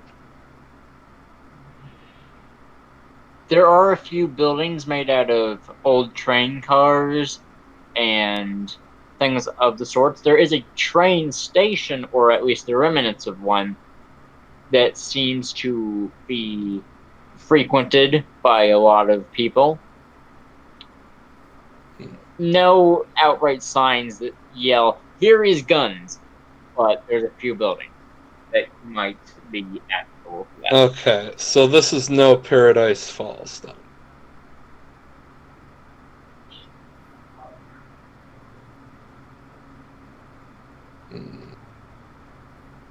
Okay. Feel free to rationalize this in any way you want, GM. What is the most dangerous weapon that Misty can see?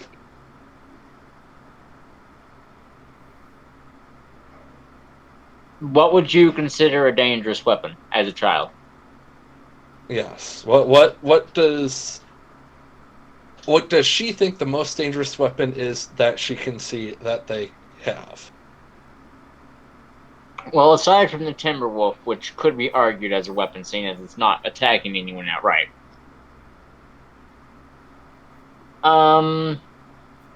Roll Ack and Lore, and I'll tell you based on how well you do.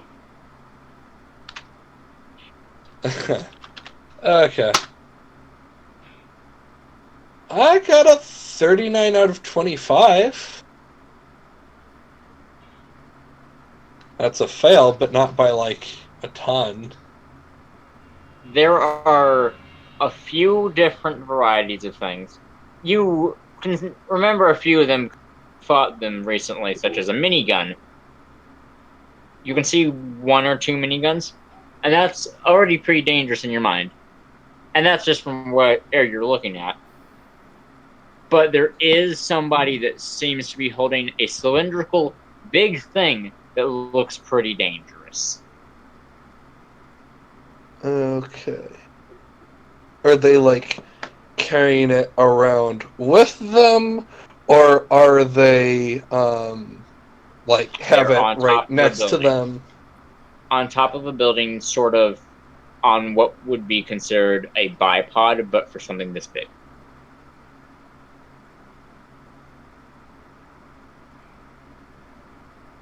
So like, they're mounted, but not, like... It's mounted in a way that it's leaning against it. And can be picked up to help stabilize it. Okay, let me check something here real quick. Because, boy, do I have some stupid ideas.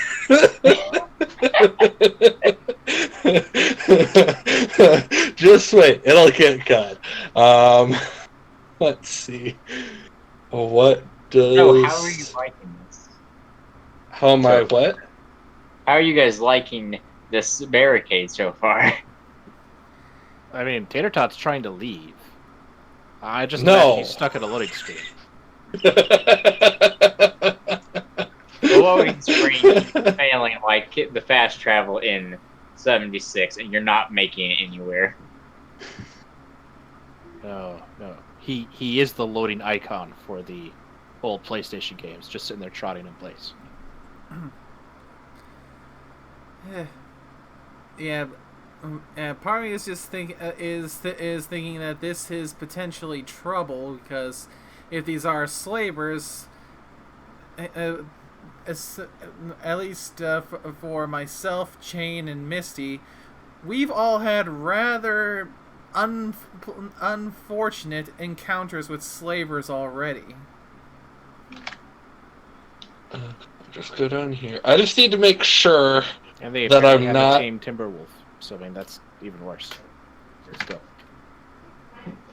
No, just hear me out.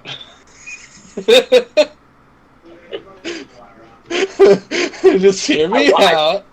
I'm afraid and I'm intrigued. I'm trying to do what any good mage does and figure out a way to bullshit this. This is what mages do. Let's see here. Another thing. Did you get in there and talk?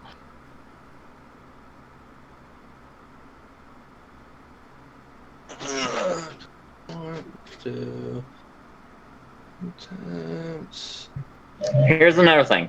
Just remember this. You've met bad people that weren't all bad, i.e., the first group of people you met you killed 3 of and still ended up somewhat on good terms with. And then, Benefactor came in and executed the guy, but still.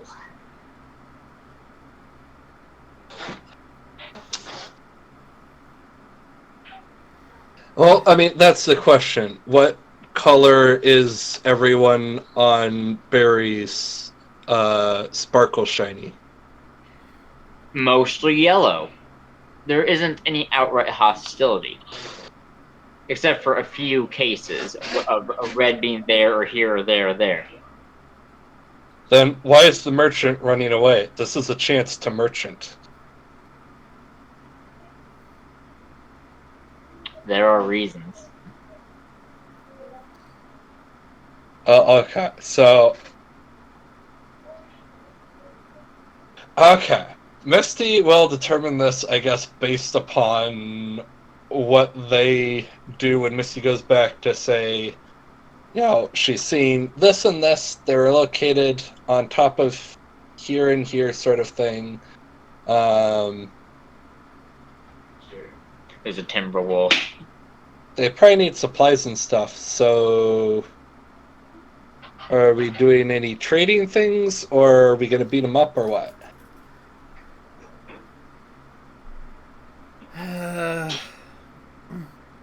As much as the poison cages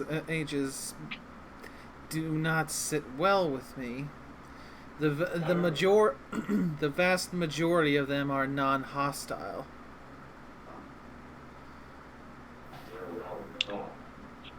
So, what you could do, Misty offers, is say, hey, I'm a doctor. If you want, I can check to make sure that everyone is healthy and no one's getting sick and heal wounds and stuff, and in exchange, some of them can come with us. I'm going to just preference that this is through child filter, so it's not big brain words. This is through child filter.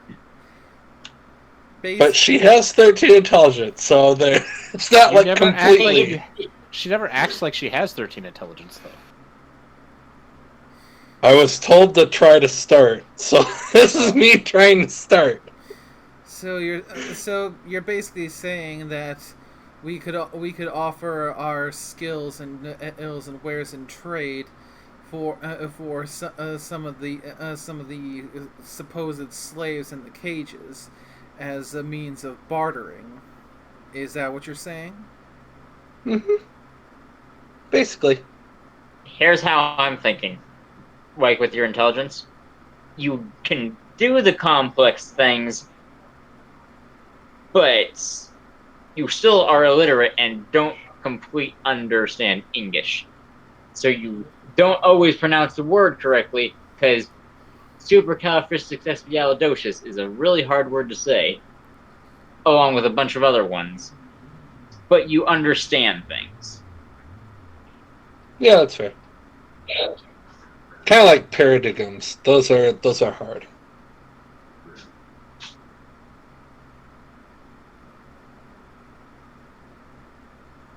But I leave it up to you guys. Are you going into or trying to avoid? Tater Tot wants to avoid.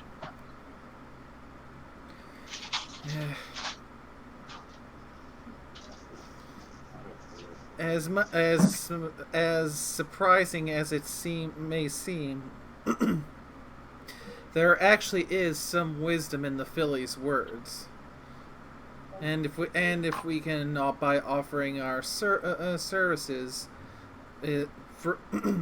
secure the freedom of a few slaves, much like we were. Counterpoint: Timberwolf and slavers.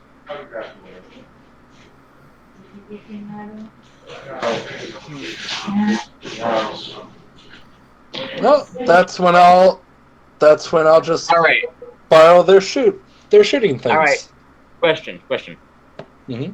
Before you begin on things, don't forget you have annoying Pegasi here with Chain, who's just been doing their own thing, and eventually Evening just pipes up, "Why are you so fixated on the Timberwolf part?"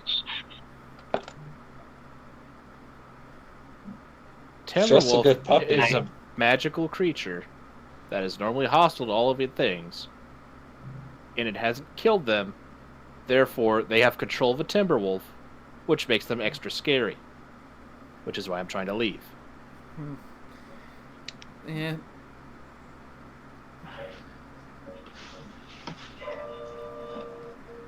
Also, why are you still following us? You all are interesting. It kind of gets boring not having interesting things happening.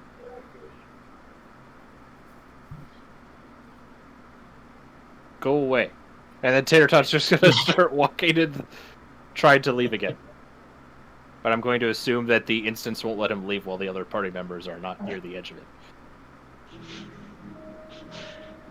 Yeah.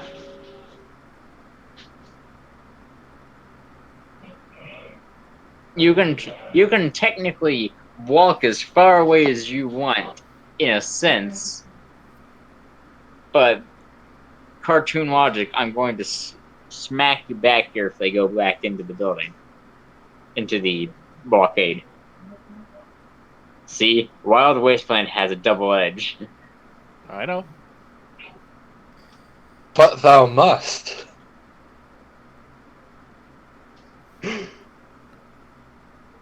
Alright. Would you all say that you've been standing out here for like at least half an hour to an hour? Discussion things? We do seem Would you to say have, it's been... we do seem to have a bit of a lot of back and forth, regarding trying to come to group decisions. Well, everyone roll perception at a -2. Oh, lovely. Holy shit, I passed. Nope. And Misty is focused on far more important things. Beyond Barry? your adult's understanding. She's petting a cloud. Let's see. What about you, Barry? Yeah, there's my roll. He's not in roll 20 because that's cousin issues right now. Oh, with the ended up not rolling a 6, and with Normally that would be a success, but with the -2, that makes it a failure. Alright. So as you all are bickering between each other, well, not really bickering, but arguing about the situation, and Terratot is trying to walk off, he notices, coming from the direction he is walking in, there are some pretty decently armed guys walking that way. Turn around. There's some coming from the other way and turn towards the barricade. There's some over that way. Alright, so they're coming from 3 directions. Tater Tot will switch to the one direction they're not coming from. So you said that they're coming from the barricade, the way he was heading, and then the way behind him. Exactly which way were you going? Give me a cardinal direction. Well, you told me they were coming from the direction I was heading, so... But when you were heading that way, which way was that? I actually don't know where we were originally heading in cardinal direction, so I can't say that. I was trying to go You were towards the original heading north. Well, then, Tater Tot was heading north, originally. That would have led into the barricade, so I'm just going to assume that you were facing west when you were trying to leave. Fair enough. The direction that does not have anything coming from it is still along the side of the barricade, so if you walk along it, there's a good chance that eventually you'll be spotted.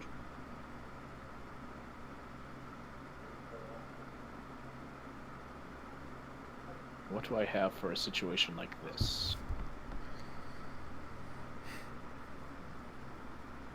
Oh, wrong character for those sorts of ideas. Hey, you two, we should... Well, 3. Not you, Pegasus, you go away. Hey, you 3. We're about to get captured, so move it. He will then point a hoof in the directions that these armed and armored individuals are coming from. EFS check. Are these armed individuals registering as hostile? They are not.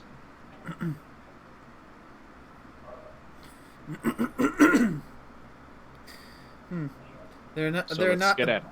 They're not coming up as hostile, though. Yes, would a slaver want to kill their merchandise? Would it be hostile to try and kidnap someone? That's a...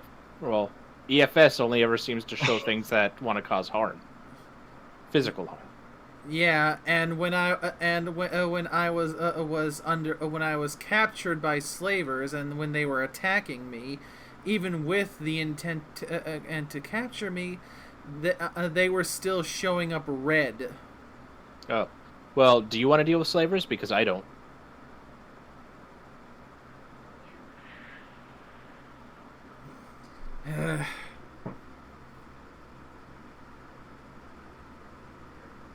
Because they can always change their mind.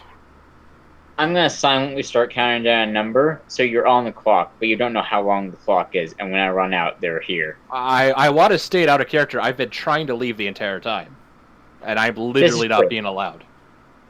Yeah, you can walk away. The party is just not entirely on the subject. Yeah. So once again, Tater Tot is leaving, with or without them. Alright.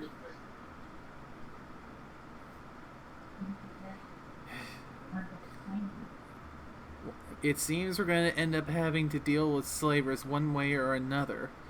And again, I really hate to be saying this. It twists my guts to have to say it, but it might be easier to deal with them as prospective clients rather than as prospective merchandise. Or we could just not deal with them now and make it a problem for future us. If it's a problem for future us, we're still going to have to deal with it. Okay, well, have fun dealing with it. I'm avoiding it.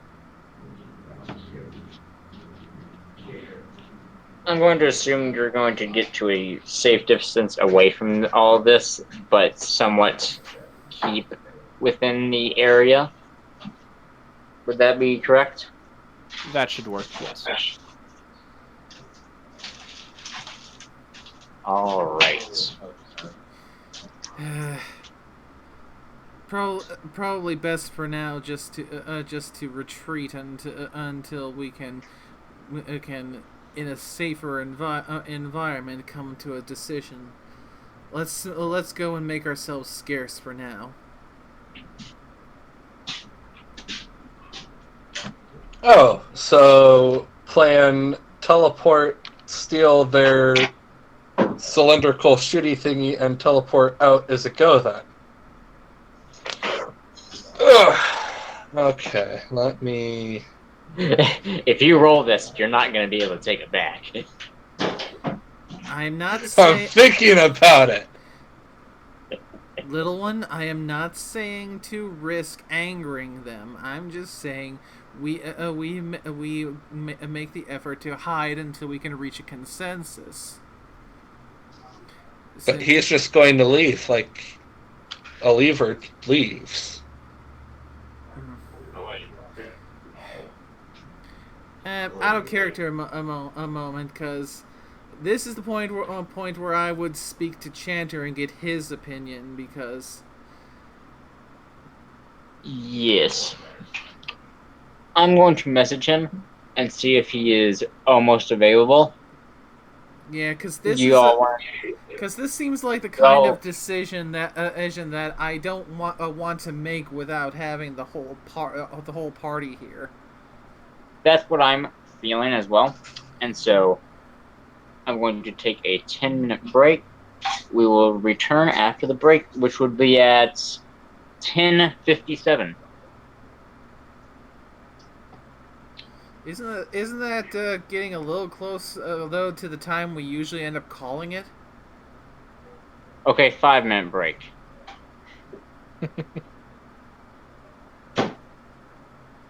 We will be back. Oh. Well, we got the 5 minutes. Might as well get the discussion going out of character, so we can be quick about it in character. So, what do you think?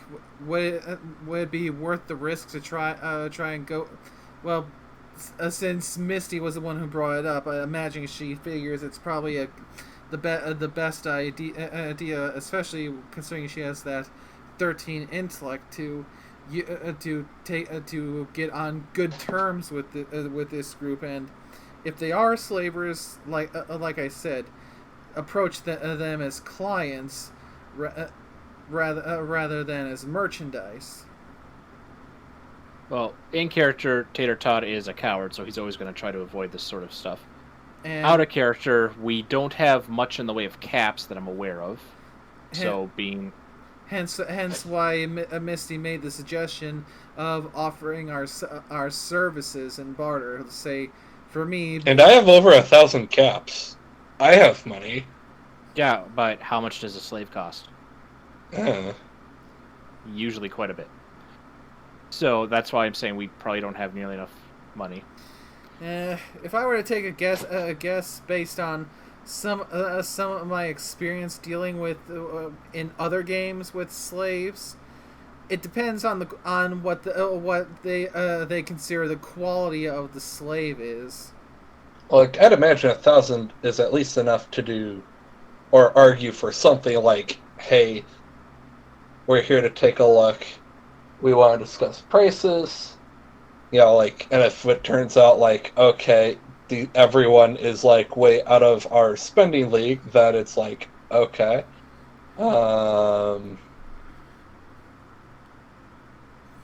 Surely, you know, it can't Other hurt thing, to browse. the other thing to remember is most of the NPCs in charge of groups, tend to be jackasses here.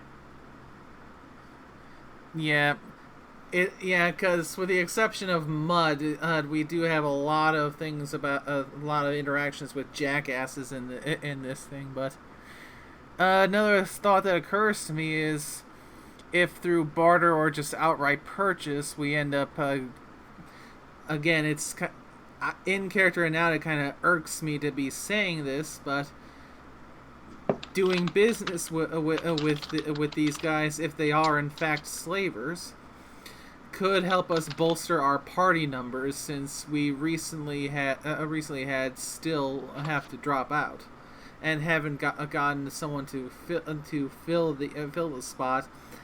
And I'm not counting Pegasus Evening because away. we all seem to think that he's annoying. Okay. That is very fair. So, especially since like Misty could really use someone who could like teach her more magic stuff. Well, to be fair, if they knew more magic, they probably wouldn't be in this situation. At least not for very long. When I say more, I just mean different. As in more than different spells than the ones that Misty knows. And getting a quote-unquote combat slave, I don't think works very well, because the moment we free them, they're probably going to be gone because, well, they were a slave. And I'm not going to give a slave a weapon because they'll probably just turn it on us to free themselves.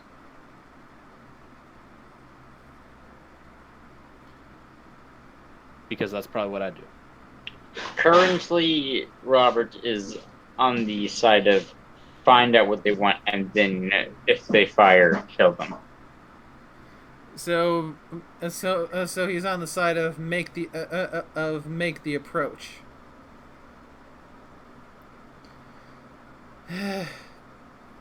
Well, I guess that means we're going to be going and swallowing our proverbial pride and see what kind of business they want to deal with, and see if they are willing to do business. That, and it's Misty wants to find out what their goals and ambitions are in the area. Because if they have like long-reaching patrols and stuff, Misty would like to be able to get an idea of where they go and at what times, so we can avoid them. If it wasn't quite obvious, we did just free one of their bits of merchandise after slaughtering several of their number a few minutes ago. No, we didn't. You killed raiders, not slavers. There's a difference. Well, raiders typically don't have bomb collars. Yeah, but at the same time, we didn't do that. Yeah, but like I said, at the same time, we don't know if that point we came across had managed to escape prior to that, because don't forget her collar was on the fritz. So even anyone, even a bunch of no account raiders could still chase after her.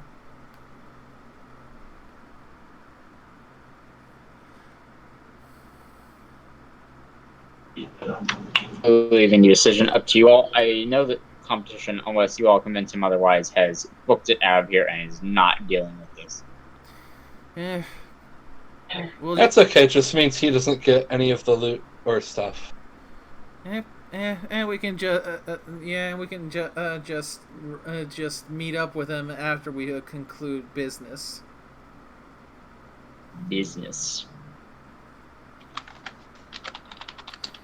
Because we've already had to make a few decisions already in this trip, that has ended with us having to make things that are a bit distasteful for seeming the greater good. Although some of them haven't worked out too well, some of them have, like trying to join up on a pirate crew just to get more information, which was fucked over by the benefactor, and then the idea to commit arson in order to kill the benefactor, which actually ended up working.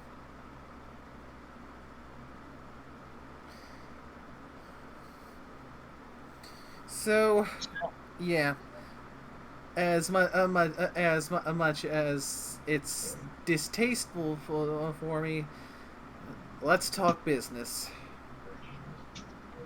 And it is 10:55 p.m. So, do you all want to officially get into town and do stuff before we close, or close before we go into town? Well, not town, but barricade. It sounds kind Well- of townish on the other side of the barricade, like because the barricade kind of reminds me of the gates that are outside of New Vegas in New Vegas. Yeah. That's Well, pretty... my main question is, how much more time do you have, Barry? Because if it's just going to be the two of us, then it kind of more matters on how late are the two of us staying up compared to Tater Tot. Unless I'm, like, misunderstanding. That is a good point, because, yeah, if that with the route we're going, Tater Tot's just going to be hiding out outside while we take care of business inside.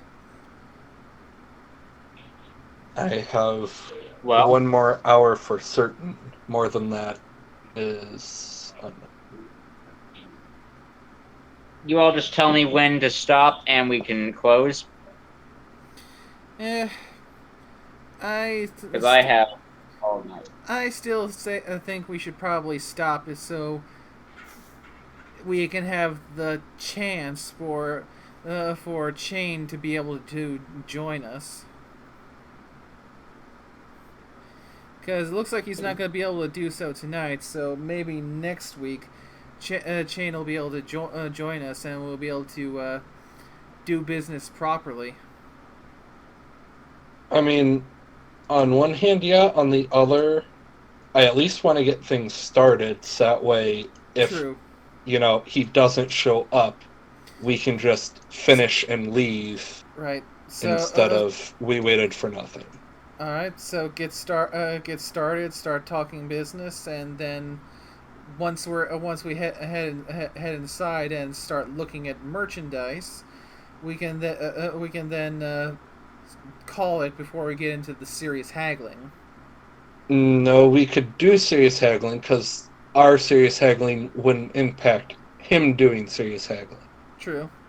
is what I'm arguing. Or if it somehow does, then we can just retcon a little bit, Very well. but... And let's just see how far we can get if we can reach an accord quickly, or relatively quickly. All right. So, Chad naps the fuck off and goes hides in a random bush or something. As It's not random. It was Great. tactfully... I can't he say the pulls word. it out of his mane and puts it in the ground. It's a cardboard cut out of a bush. He just had it in his mane and he placed it on the dirt. We can simplify it. That cardboard box I had earlier, I'm now inside of it. All right. And When did the three you get groups, to be in... Sorry. the three groups of slavers approach you from all except for the west side.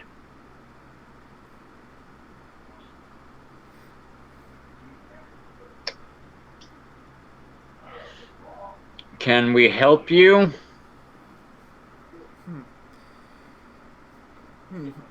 Oh, that's a good question. What do you do here? He's staring at you with a blank, tired face. I'm a guard. This is the slave market. Whoop-de-doo.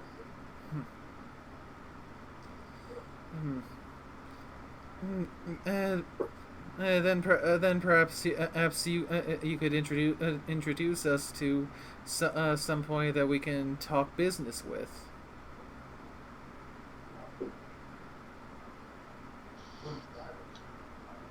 He takes a somewhat deep inhale. All right, follow me. My This- thanks. This pony is big, semi-burly, has an AK of some sort. He is very much riding on a coffee wave for the morning. Mm, feels. He leads you with the other the other two groups of slaves, as well as his original posse. Not slaves, but slavers / guards are sort of behind / surrounding you to make sure you don't pull anything fishy. Nope, All no right. fish. Pixie would have eaten them by now. He lets out a small grin, but that's about it.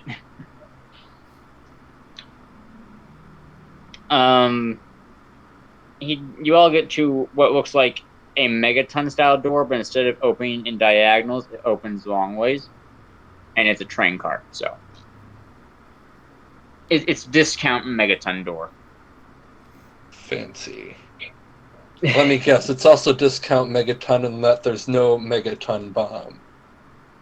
Yes, very discount. Things The just aren't the train- way they used to be. The door is right along the train track rail, and it goes through the heart of this establishment. He opens the door for you and immediately grabs a bag out of a little box to his right. Relinquish all perishable items and weaponry before entering. Will they be returned once we leave? He looks at you with a tired, dead stare. We don't need it, so yes. Unless you have fucking the sun in your gun, we don't want it. Forgive me for asking. We've had less than pleasurable receptions in other such places. So, very well then. If I had the sun, I would blind you, and then you would be sorry. She nods sagely before she just, takes out most of her saddlebag and just, places saddlebags within, aside from Pix, who jumps onto her back, and who is carrying her, cap sack. For one, the guard is contemplating things, but also has a raised eyebrow at the blue fox. I would recommend you not touch the fox for your own health. Apparently, the fox is composed out of poison joke. Well, that's interesting.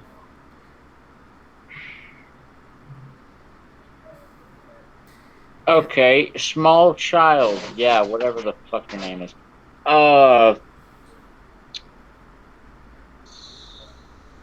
4,000 cats.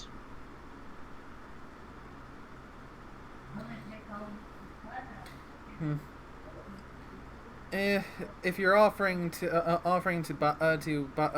purchase the fox, I'm not sure the child would be willing to sell. She seems quite emotionally attached to the fox. Plus, Misty actually pauses and says, "I would, but then she would escape, and you would be mad. So you probably shouldn't do that, unless you want to give me caps."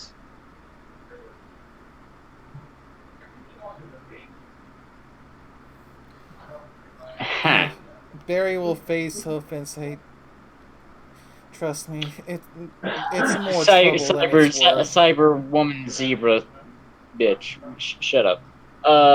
Yeah, sure. Here, take the caps. I'll take this fox now. I want to see where this goes. Okay. Oh, wait. Time out a second. Sorry. I think I just misread a spell wrong. Give me a second. So I remembered, I can do this. Sorry, what?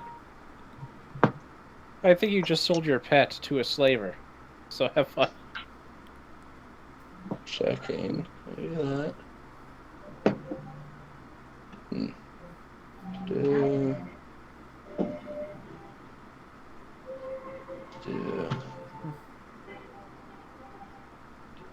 Oh, nope, that's a more advanced version of it. Okay. I am going to request to change my answer because what I was going to do was teleport Pixie away right before she got the caps, and basically Missy goes, "Oh, I guess that's a no. I'm sorry." But she You can't need do to that, read your so she wouldn't have. you need to read your spells more carefully. I'm sorry, it's when things do different things at different levels of magic that it gets harder for me to keep track of. I'm sorry. Do you know how to do?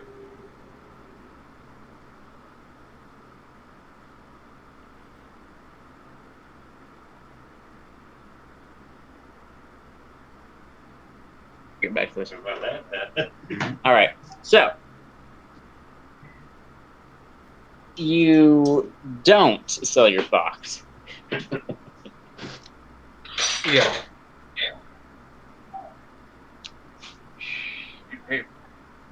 Yeah. All right. So the guard kind of has a frown on his face. 5,000. No. 10.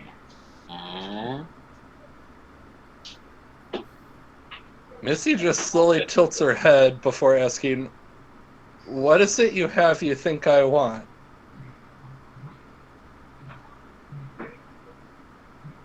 Because, like, caps don't do anything unless you can buy things. So, what do you have that's worth that?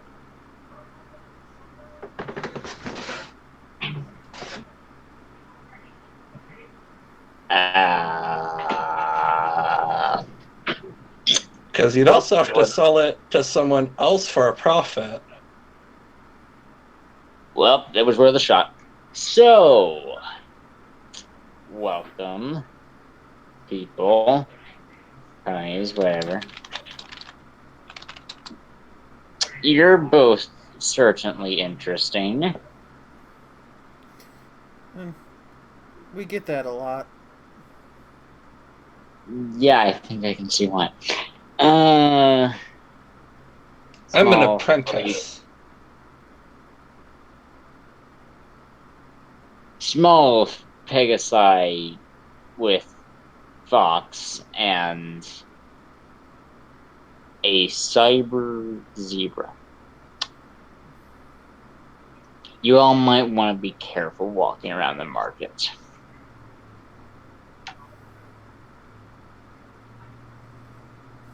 Because I'm more reserved than most of these idiots.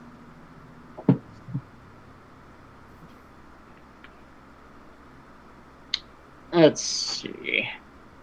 But yes, put all your weapons and perishables in the bag before it turns.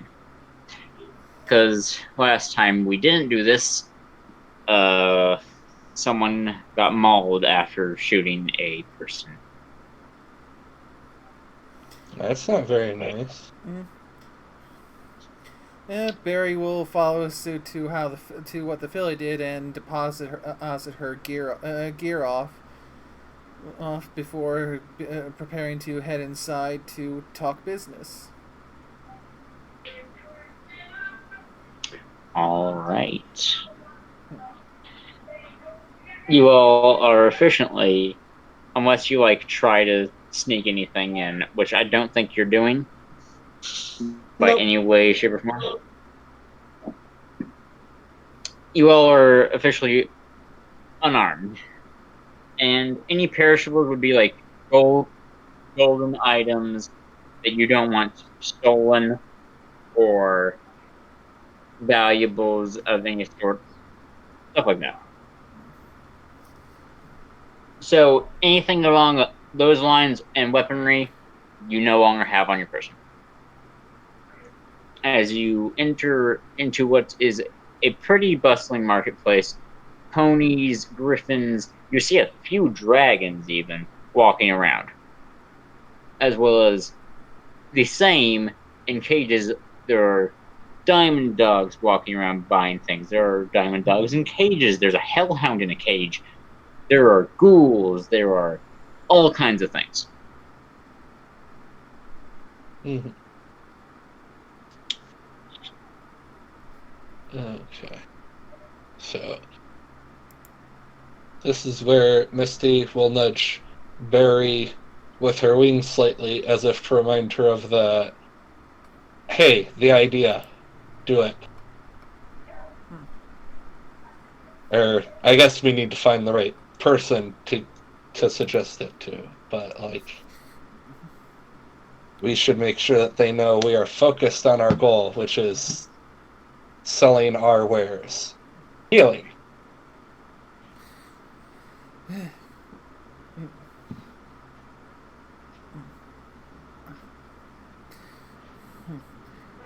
And if the option is on the table, we are willing to offer our wares in hopes of bartering, in addition to just the flat out use of caps.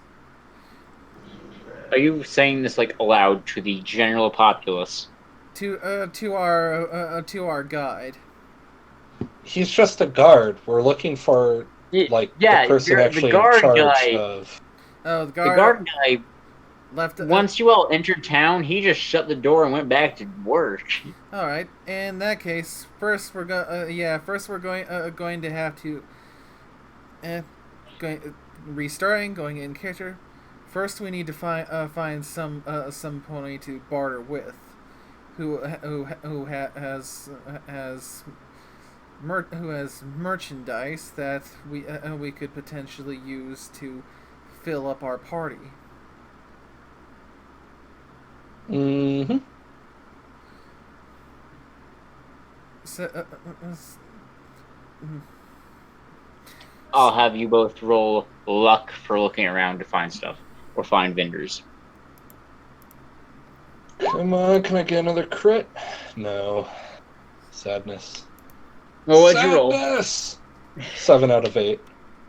So I succeeded, just not by tons. Barry? Oh, crit fail. Alright. What would each of you be looking for specifically?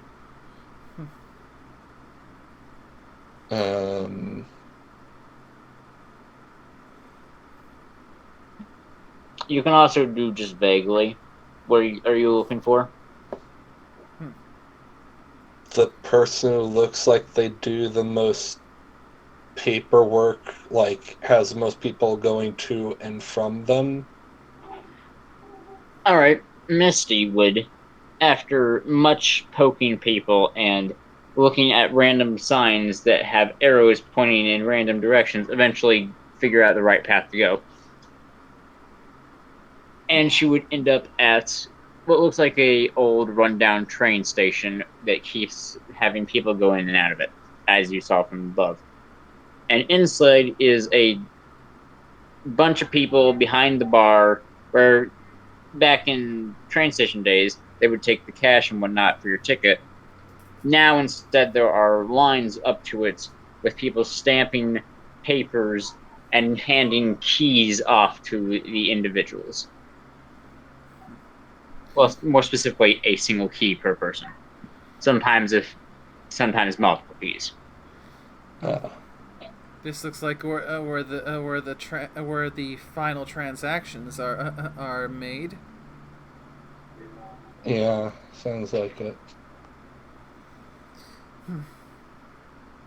Well, we can start asking questions here, like who actually does the things? Like, how do we look at people? How do we get permission for stuff?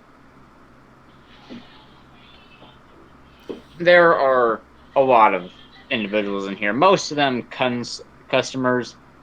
And there is a line that has just closed up with a old, gruff earth pony taking and sitting down at a table off to the side. There's a few others near him, but not really talking to him, and he is drinking something. Besides that, there is someone off on the counter counting a whole lot of caps, and you're like looking over there and like, all right, he has a tote, or not really a tote, but like a small container. I think that it's stacked full of caps and bags of caps. So he's the rich guy. He's in a well-tailored suit, and he's a ghoul. Those are the two notable individuals. Okay. So I'm thinking first talk to the one, and then we can talk to the individual who it sounds like they're buying something. We should go to them to go, hey, we are problem solvers. Do you have any problems that need solved?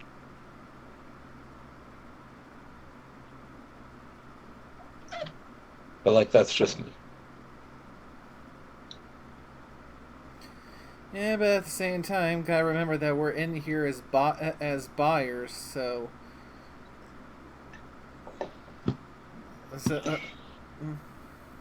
Yeah, I'm just saying, Yeah. clearly they have influence and means, and we might be seen as odd if we don't try to talk to them. Or something. Yeah, we should probably have an idea as to what kind of merchandise we're looking for, and I don't know about you, but while we could potentially use someone to help us on the front lines, I think we all might be a bit better if we had someone with us who could.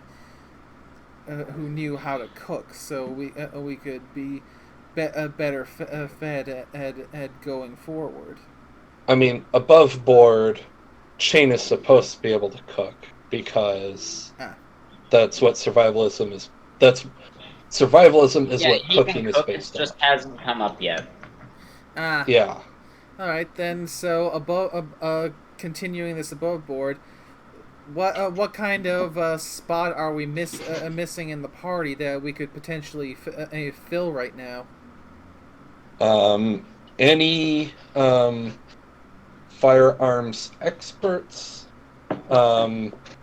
anyone who can cast magic that we might not have. Let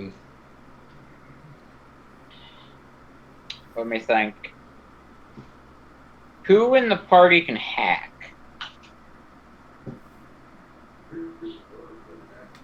I think Tater Tot might be able to. Yeah, I think you can hack. No. Tater Tot avoided that because I was told that Barry was I have hacking as a tagged skill. All right. So it's a thing you'll eventually have, but don't have necessarily powered up or anything. It's at 63 right now. She has it powered up pretty well. Yeah, that's definitely not bad. I know it's something you're looking to pick up, but we don't have anyone currently who excels at shamanism. Might not be a bad idea to pick someone up who's good with that and or explosives. Those would be two skills the party could benefit from. I'm not going to say anything because I do not want to skew things in any way, shape, or form. Okay. I mean, I'm just saying, these are probably going to be the sort of things this is what we're looking for. We're either looking for, someone who's good at talking with, the zebra spirits and stuff. Talking sea ghosts. Yes, he can. Teartalk can what, sorry? He can see a ghost. Hopefully not right at this moment, because that'd be spooky, but yes, he can see ghosts. I mean, that's great, but that's not the same as shamanism. What about chemistry? Chemistry is a really, really weird skill, and I don't know why they have it, to be blunt. It's for making healing potions, it's for making drugs, it's for making... But then what is alchemy for? Okay, yeah, never mind, that's for healing potions. Like, that's That is like a good my- point. Because Alchemy is for potions and things. Chemistry. Certain recipes are needed to use chemistry, not alchemy. And that's more on the drugs side of Yeah, things. chemistry is the drugs. Alchemy can make a couple of drugs, some of the medicines, and medicine can make all the healing items, with the exception of a couple that are strictly alchemy only, and those are like master level. So if you get good enough at chemistry, I will allow you, with ingredients of course, to do some pretty stupid stuff. Such as, I don't know, making toxic gases.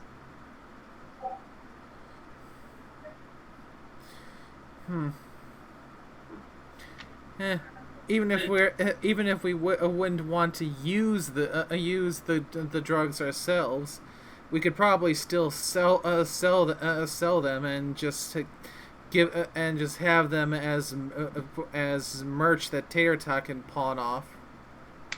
Because we may not want to use them, but a lot of people in the wasteland do. Mm-hmm. Yeah. I mean, let's face it, the only reason why PCs don't is they don't want that addiction chance. Exactly. Some That's the only thing. player characters do, though, such as Scopolamina from the Dead Tree game. She is a drug-heavy character. Well, Yeah. drugs are stupidly useful. It's just player characters tend to be far too cautious of, I don't want to be dependent on them, because that's a bad thing. It's like, yeah, but they're stupid good. Yeah. I think that's the appeal of drugs in real life, but a little bit less skewed to the good side. Mm.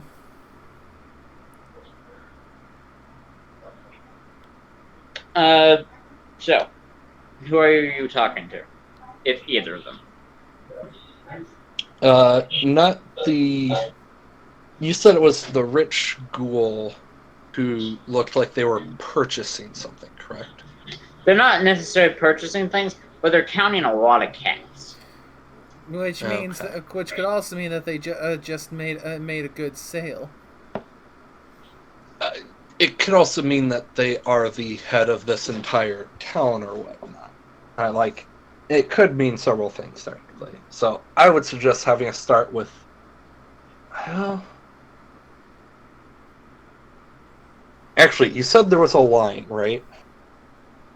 There is several lines, specifically 3, leading to 3 different not vendors, but people filing paperwork for people buying slaves. Or at least that's what you hear going on. Missy's gonna poke the first random stranger she sees and goes, "Hey, could you tell us which line is for which?" What? That's all I asked. Like, what? Well, there's several lines, and we're new here, so we want to make sure we get in the right line. Could you Well, tell us depends what on line's what for all what? you are wanting to do. Also, are you a kid?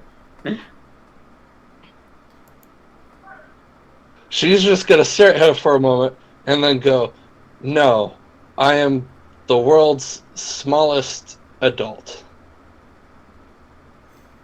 Just because she wants to test what his sarcasm detector is, and just like she started to pick up on the snark that a couple of the adults she's traveling with have. So she wants to test it out. He squints at you very, very much so. He squints. Like, really? We're looking to purchase. If we can, we're interested in something with capability and with chemistry.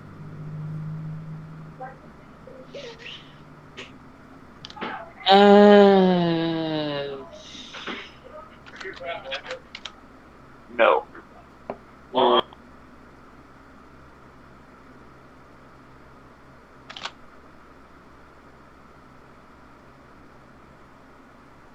Come out. All right. The guy is thinking, pondering for a moment, also sort of eyeing the fact that Blue Fox, small child with good vocabulary, and Cyber Zebra. But he is almost like that's a hint of "don't mess with us." It's also a hint of, these are some weirdos. But he's pondering, and he's like, well, from what I've seen of this establishment, they mostly have what would, I guess, be a work slave? The heavy lifting type, yeah, you know what I'm talking about. So the more brawny type for general use, rather than the ones that are more specifically trained for more precise roles. Probably find some, but I don't see very many of them. Personally, I just bought myself a couple of fine ladies. Okay, so here, above board. So here's someone we can follow and gank afterwards. Great. Is what I'm hearing. And I'm just trying to keep up the buyer persona, because trying to play out the long game here, and having them see us as potential repeat customers could be beneficial to us in the long run. Yep. Precisely. Would you say I have created an interesting thing here? Yes, you have. You Sure. basically found a way to force us to participate as in the slave market, on the other end, of course, from where we started. And I don't know what you're talking about. We're doing a good thing. True. Yes. Whoever we end up purchasing is going to be treated like a regular pony and not a slave, and just getting back to Make a telecart. I suppose the more cost-effective route would be to purchase a general use slave and try and train them up ourselves. No, because we wouldn't be able to train them in something we don't have. Yeah, there's a slight It's kind of hard to plan. train someone to do something when you don't know how to do it yourself. And This good isn't point. homeschooling where we can just buy the ye old book on shamanism. If we did, you would be reading it yourself, probably. True. Just, I'm not. character, above board, or however you want to say it, I am not used to dealing with this kind of stuff. I've only got one major bit of experience, and that was with purchasing a slave off of a jackass who was beating her, because we didn't want to leave knowing that girl was being beaten on a daily basis. This is why I like to test my players. It makes them do things they're not used to doing. I mean, says you. Yeah. Anyway, cough, cough. It'll all get you eventually. Eventually. Anyone currently in the market here who might have what we're looking for?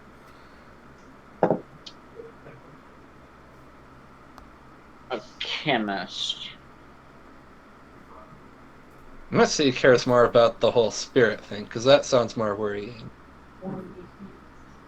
Well, you haven't said that outright, so.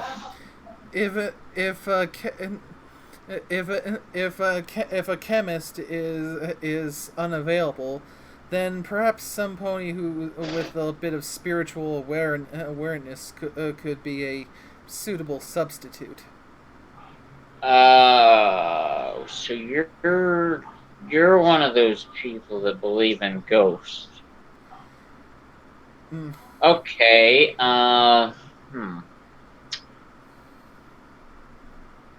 There are some zebras off in the, I think, northeast section of the market. They're over near the club, so it shouldn't be that hard to find. Because you'll either see a guy getting thrown out drunk off his ass, or you'll hear loud music and see strippers through the window. Yeah, probably both. Yeah, maybe. My craziest example is whenever I went over there and... Yeah... I don't remember much, but there was an orgy, so... Yeah. Huh? Yeah, who knows? We may get lucky. Oftentimes, even though it may not be that well, sometimes spiritualistic zebras also have at least dabbled in a little bit of chemistry, and they may not be that skilled, but something to work with. Yeah, maybe. I like you. You're a lot more chill than most zebras I've met. Mm. You're also a lot more chill than most mares I've met.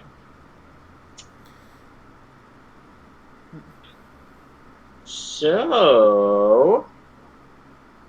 You busy To tonight? the hitting on her. You busy tonight? Called it. We'll have to see see what things are looking like after I conclude my business and my shopping. All right. You can find me in a wagon outside of the northmost wall. That's where most of us are shacked up. My cabin is the mostly brown one. Yeah, thank you for your time then. And if I don't see you again, I hope you enjoy your purchases. And same to you. Farewell. I tip my proverbial hat to you. Likewise. and we will leave to go where this character said we could find a spiritually aware zebra.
Oh, speak. Okay, back. Sorry if I wasn't speaking. Voice connected cut out. But Okay.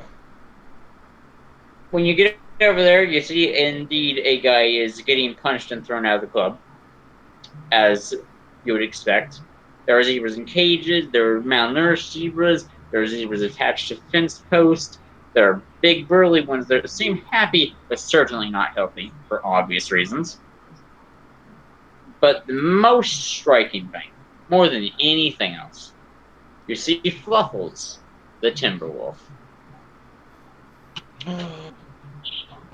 Does he actually have a name tag that says that's what his name is? Yes. It's a spiky collar that has spikes and whatnot on it, but on the food bowl in front of it that has food in it that hasn't been eaten because timberwolves don't really need to eat, it says Fluffles. Looks like we're in the right spot. I am not apologizing. Misty is going to fly over and try to pet Fluffles. The timberwolf will incredulously sniff at you before licking you, like most dogs do, but this is a timberwolf. So let me think. Sure. It's a very rough tongue. Not sandpaper, but actual sticks. But it's also not entirely bad because Leaves? it is still a tongue. Because leaves, it's still a tongue, and it's technically spiritual-esque, so it's got ghostliness to it. Mm-hmm. Neat. She'll continue to pet him for a couple minutes and or until she gets called by Barry.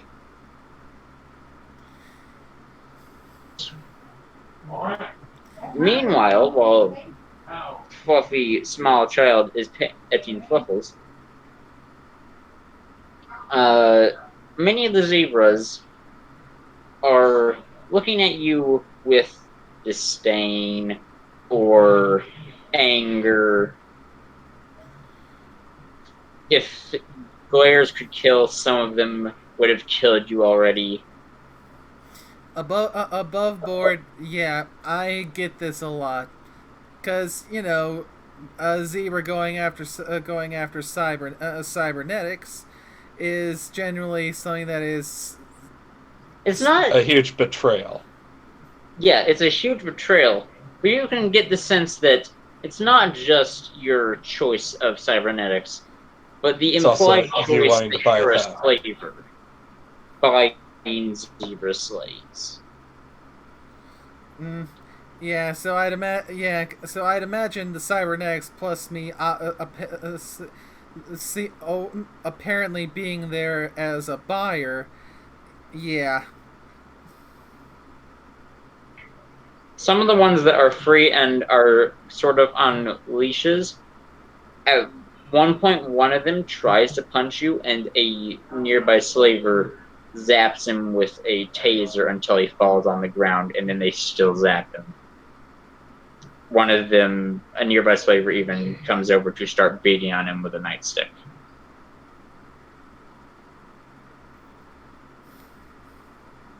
Calling him all sorts of vile racial slurs that you would have gotten in your time. I will ignore that for now. I'm going to make you roll willpower for that. You won't do anything drastic if you fail, but I imagine if I fail, I'll still be a bit disgusted. So so I've not made a willpower checks before without having a preload thing. I'm guessing it's a 1d10 against my willpower rating. Yep. yes.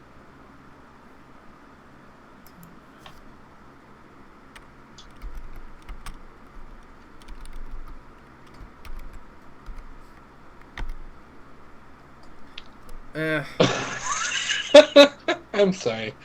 I'm How sorry bad? for your loss. Yeah, another crit fail.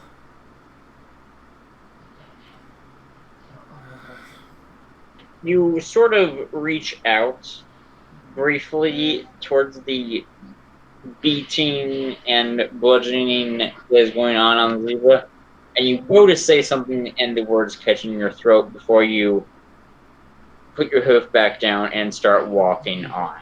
This catches some glares, but not anything major.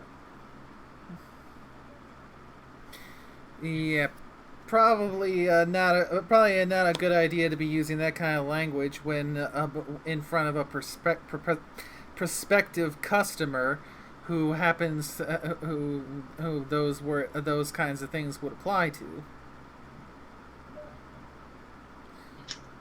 Yeah, that's a good one. That's a good reason.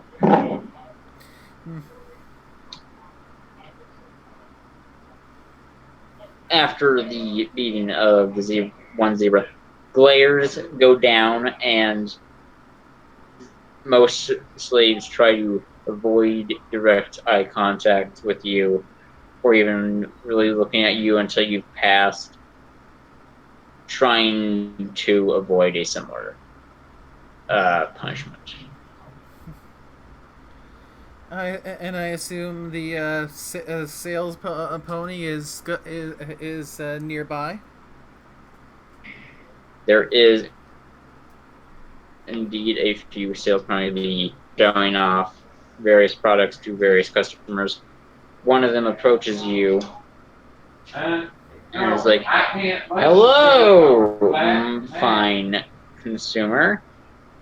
What can I do for you today?" I'm in the market for some merchandise that has some spiritual sensitivity. Ideally, I'd be also looking for one that may have dabbled in some chemistry, but that's not a deal breaker.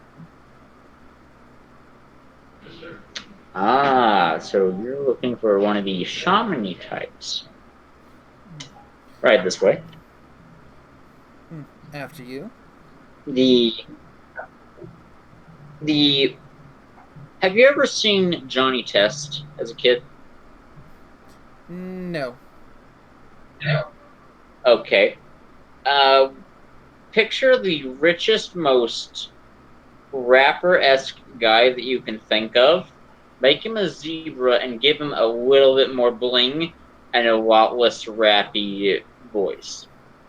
Replace it with more of a southern industrialist, big consumer, factory leading guy.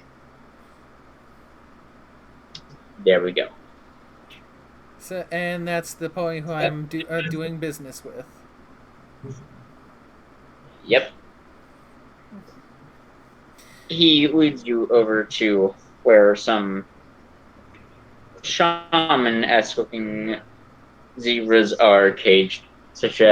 And the only reason you can majorly tell this is their obvious tribal markings or gears / headdresses, necklaces, stuff like that that they still own, or in some cases have been stripped completely from them and are just there as merchandise to be sold near the cage.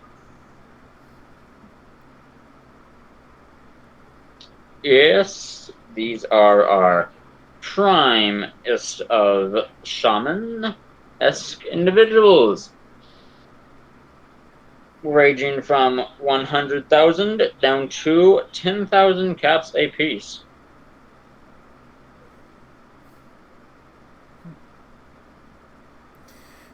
How open are you to bartering of service? Depends on the service, hot stuff. I'm joking, I'm not hitting the mirrors. But still, what sort of services are you requesting? I mean, offering, sorry. Medical. Ah. A healer? Doctor, to be precise.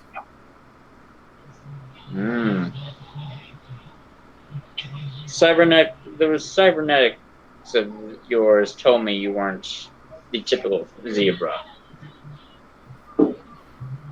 Well,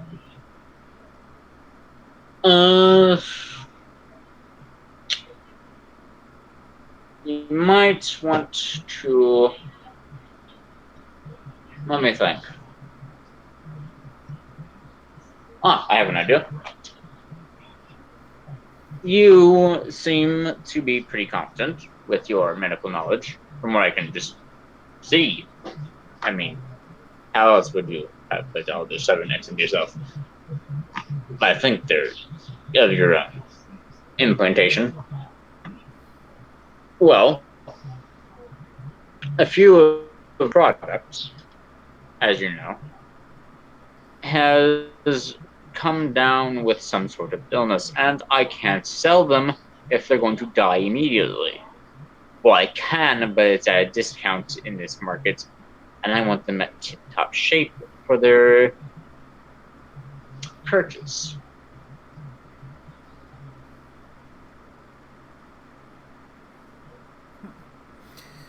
I see where you're going with this. You want me to diagnose these products of yours, see what needs to be done, and if I can treat them, or at the very least let you know what they require for treatment. We have a winner, ladies and gentlemen.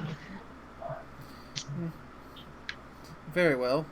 Which then in response I ask for, in exchange for my services, which of these products here would you suggest would be worthwhile exchange?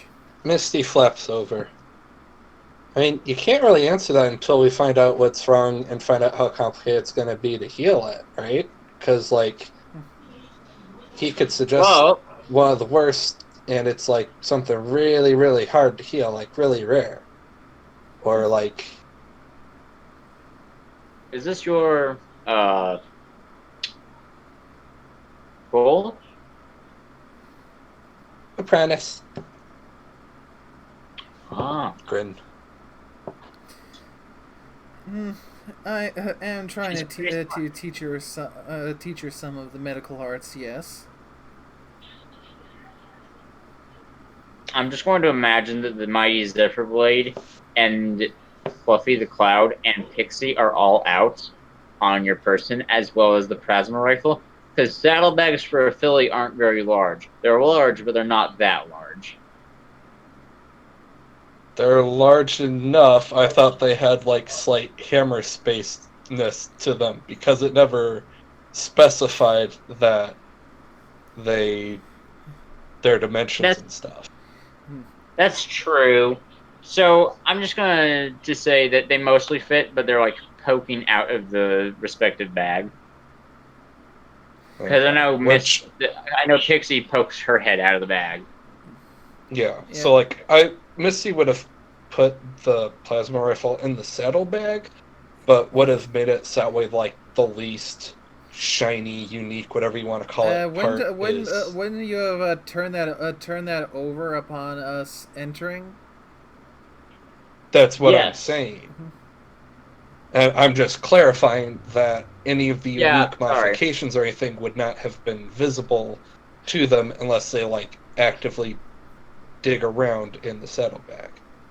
The mighty Zephyr Blade would only be with her if they looked at and gone, yeah, no, this isn't a weapon, you can take the stick, kid, whatever.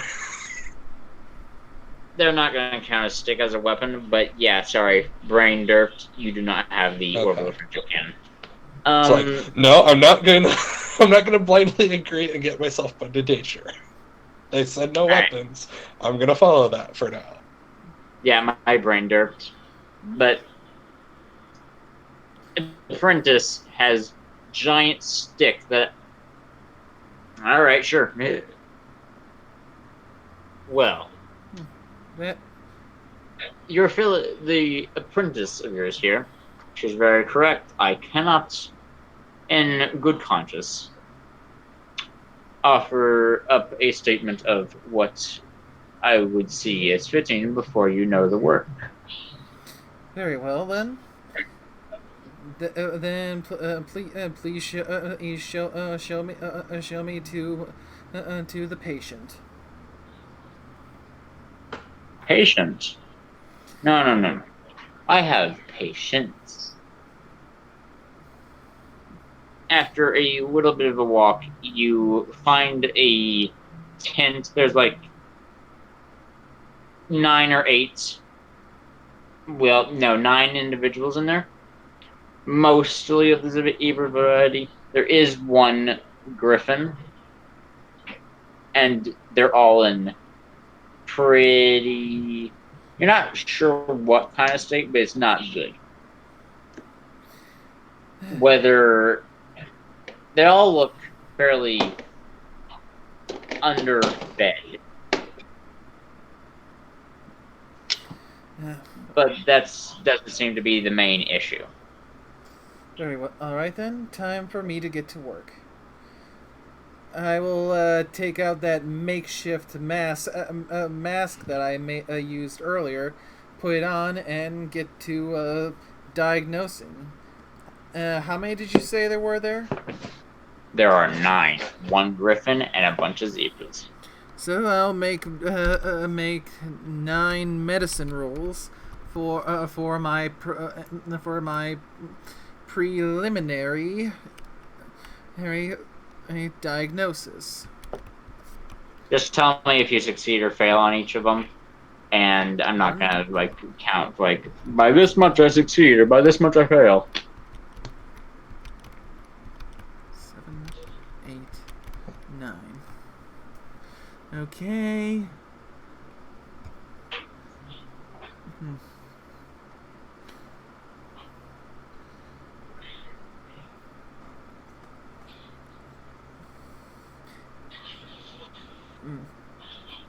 Looks like there's only one that's a potential problem. Yeah, but at the same time, I've got over 100, so that's the one thing I'm still confused about. Even if your skill is above you still critically fail. Being able to go above your critical fail or above 100 helps for if you're suffering against penalties. Like if he's like, this is going to be a really hard thing to detect, you're going to suffer a -30 for each patient to try to isolate and identify what it is. Like in that instance, having more than 100 helps because that kind of like reduces that penalty in effect. It also helps in contested roles because that's where, if you both succeed in competing on something, if you succeed by more, you win. All right. In that case, I've got only one of them is a fail. Which number? That is 1 second. The third. Is there anything I can try to do to like aid Yeah. another, or The third. All Yeah, right. it's So- the third that's the fail. All right. You're going through and you're noticing whether it's malnutrition, which seems to be pretty common throughout these ones. There are a few with various just not good things, such as one of them is just sorry, just what? sorry, voice connected to thing. I hate it when Discord does okay. that. You're walking through them, looking at them and whatnot, with a little bit of Misty's aid on the side to help with the one you failed on. You still don't know what really is wrong with them, but you get a little bit of help. You're going through them, and most of them malnourished.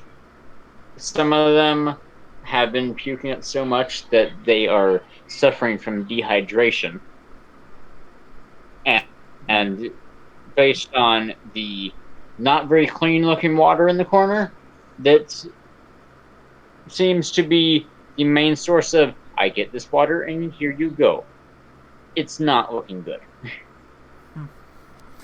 So there's radiation poisoning, whatever parasites you can think of, there's a good chance they might have that.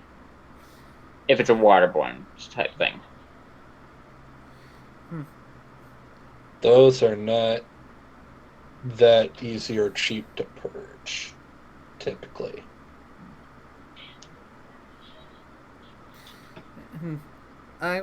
Is it safe to assume that my doctor's kit that has what I need to test the water source for contaminants? Roll luck at a -2. They have to crit succeed then. Yeah. I'll let you re-roll it if it is a critical fail.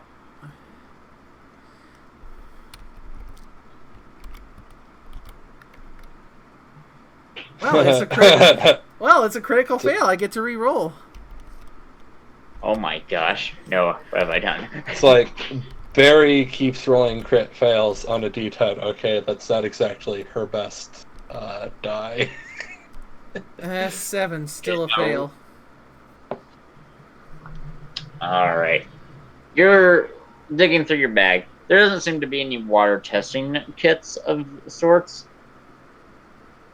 If you had repair and mechanics and you successfully got a good roll with them at a -15, I might let you build a pseudo water filter to try and see if you can get. At a -15, that means I'd still have to crit because that would leave me at going at 3. -10 then. So 8. Anyway. While medicine's an amazing skill, it's not the only thing you need to heal someone. Realistically. You could be a doctor and you still have no clue how to operate a microscope. 23. You make a decent water filter, and it catches some things such as worms that are in the water. You caught a few worms out of it. Or just in general dirt and black gunk. So it's not good. Eventually your water filter breaks and you drop the things back into the water beneath that you were draining it into the contamination.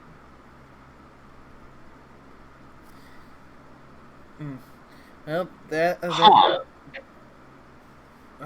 explains a lot then. I will remember that for later use, Mr. Competition. Because Misty's gonna try. She's gonna fail, but she's gonna try. For future Yeah. use, I will remember that, Mr. Competition. But for now, I'm doing this for story purposes. Yeah. Shock, gasp, Misty fails at trying to recreate the water filter that Barry made.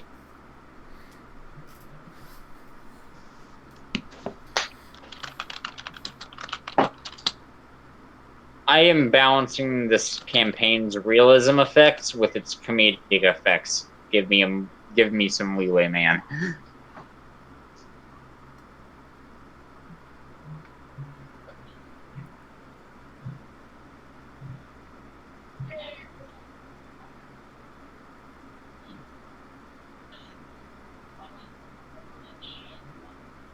It is officially 12:01 a.m.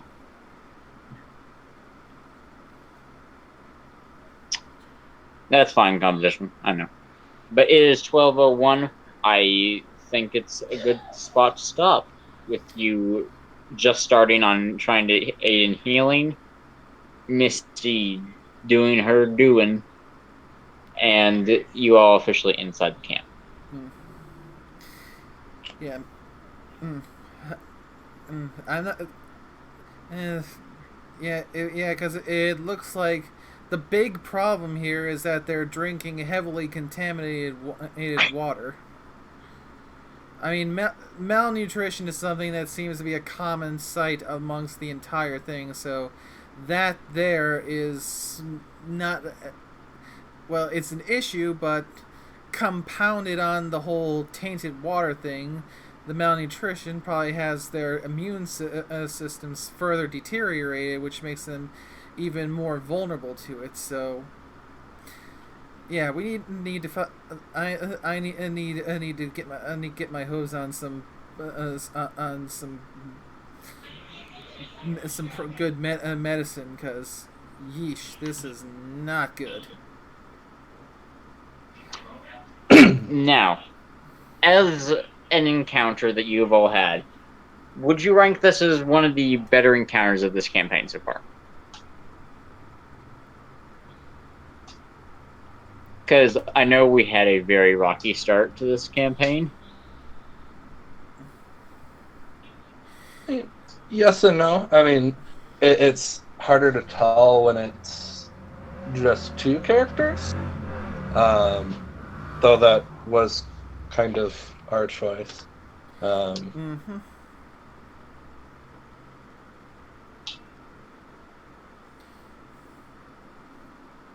I'm just glad to give my players a little bit of dilemma and hard choices. But more than anything, I'm glad people are having fun.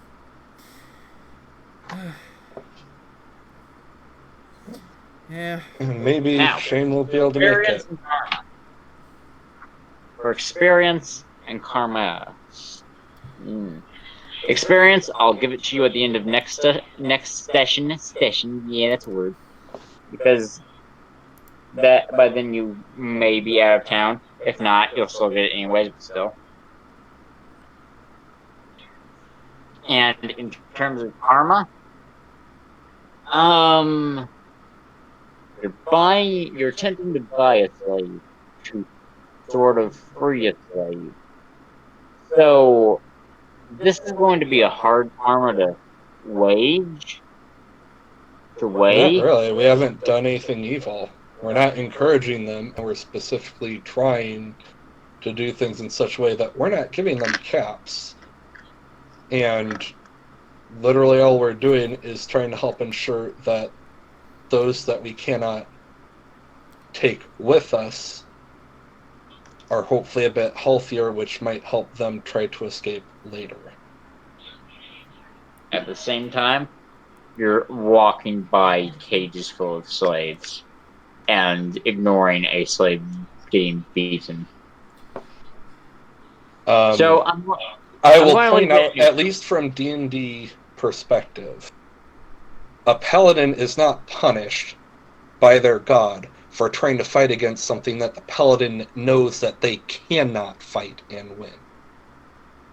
I am leaving it at neutral karma for now, for this session.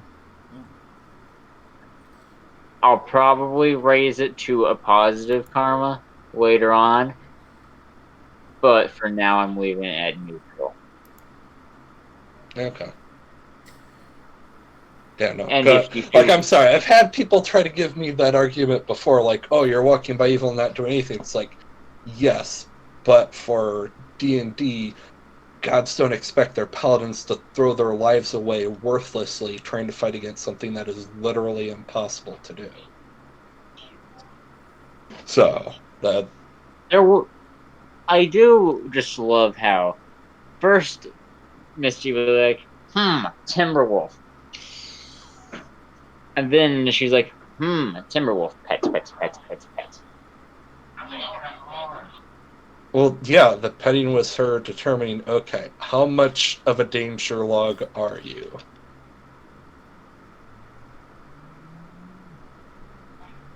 Yeah, well, I bid you all good night. Farewell then. Good night. And to everyone, one who tuned in for the stream, thank you so much for your patience during that little lull there in the middle, and I hope you all had fun. And until next time, because yeah, when we're actually doing stuff, it was pretty fun.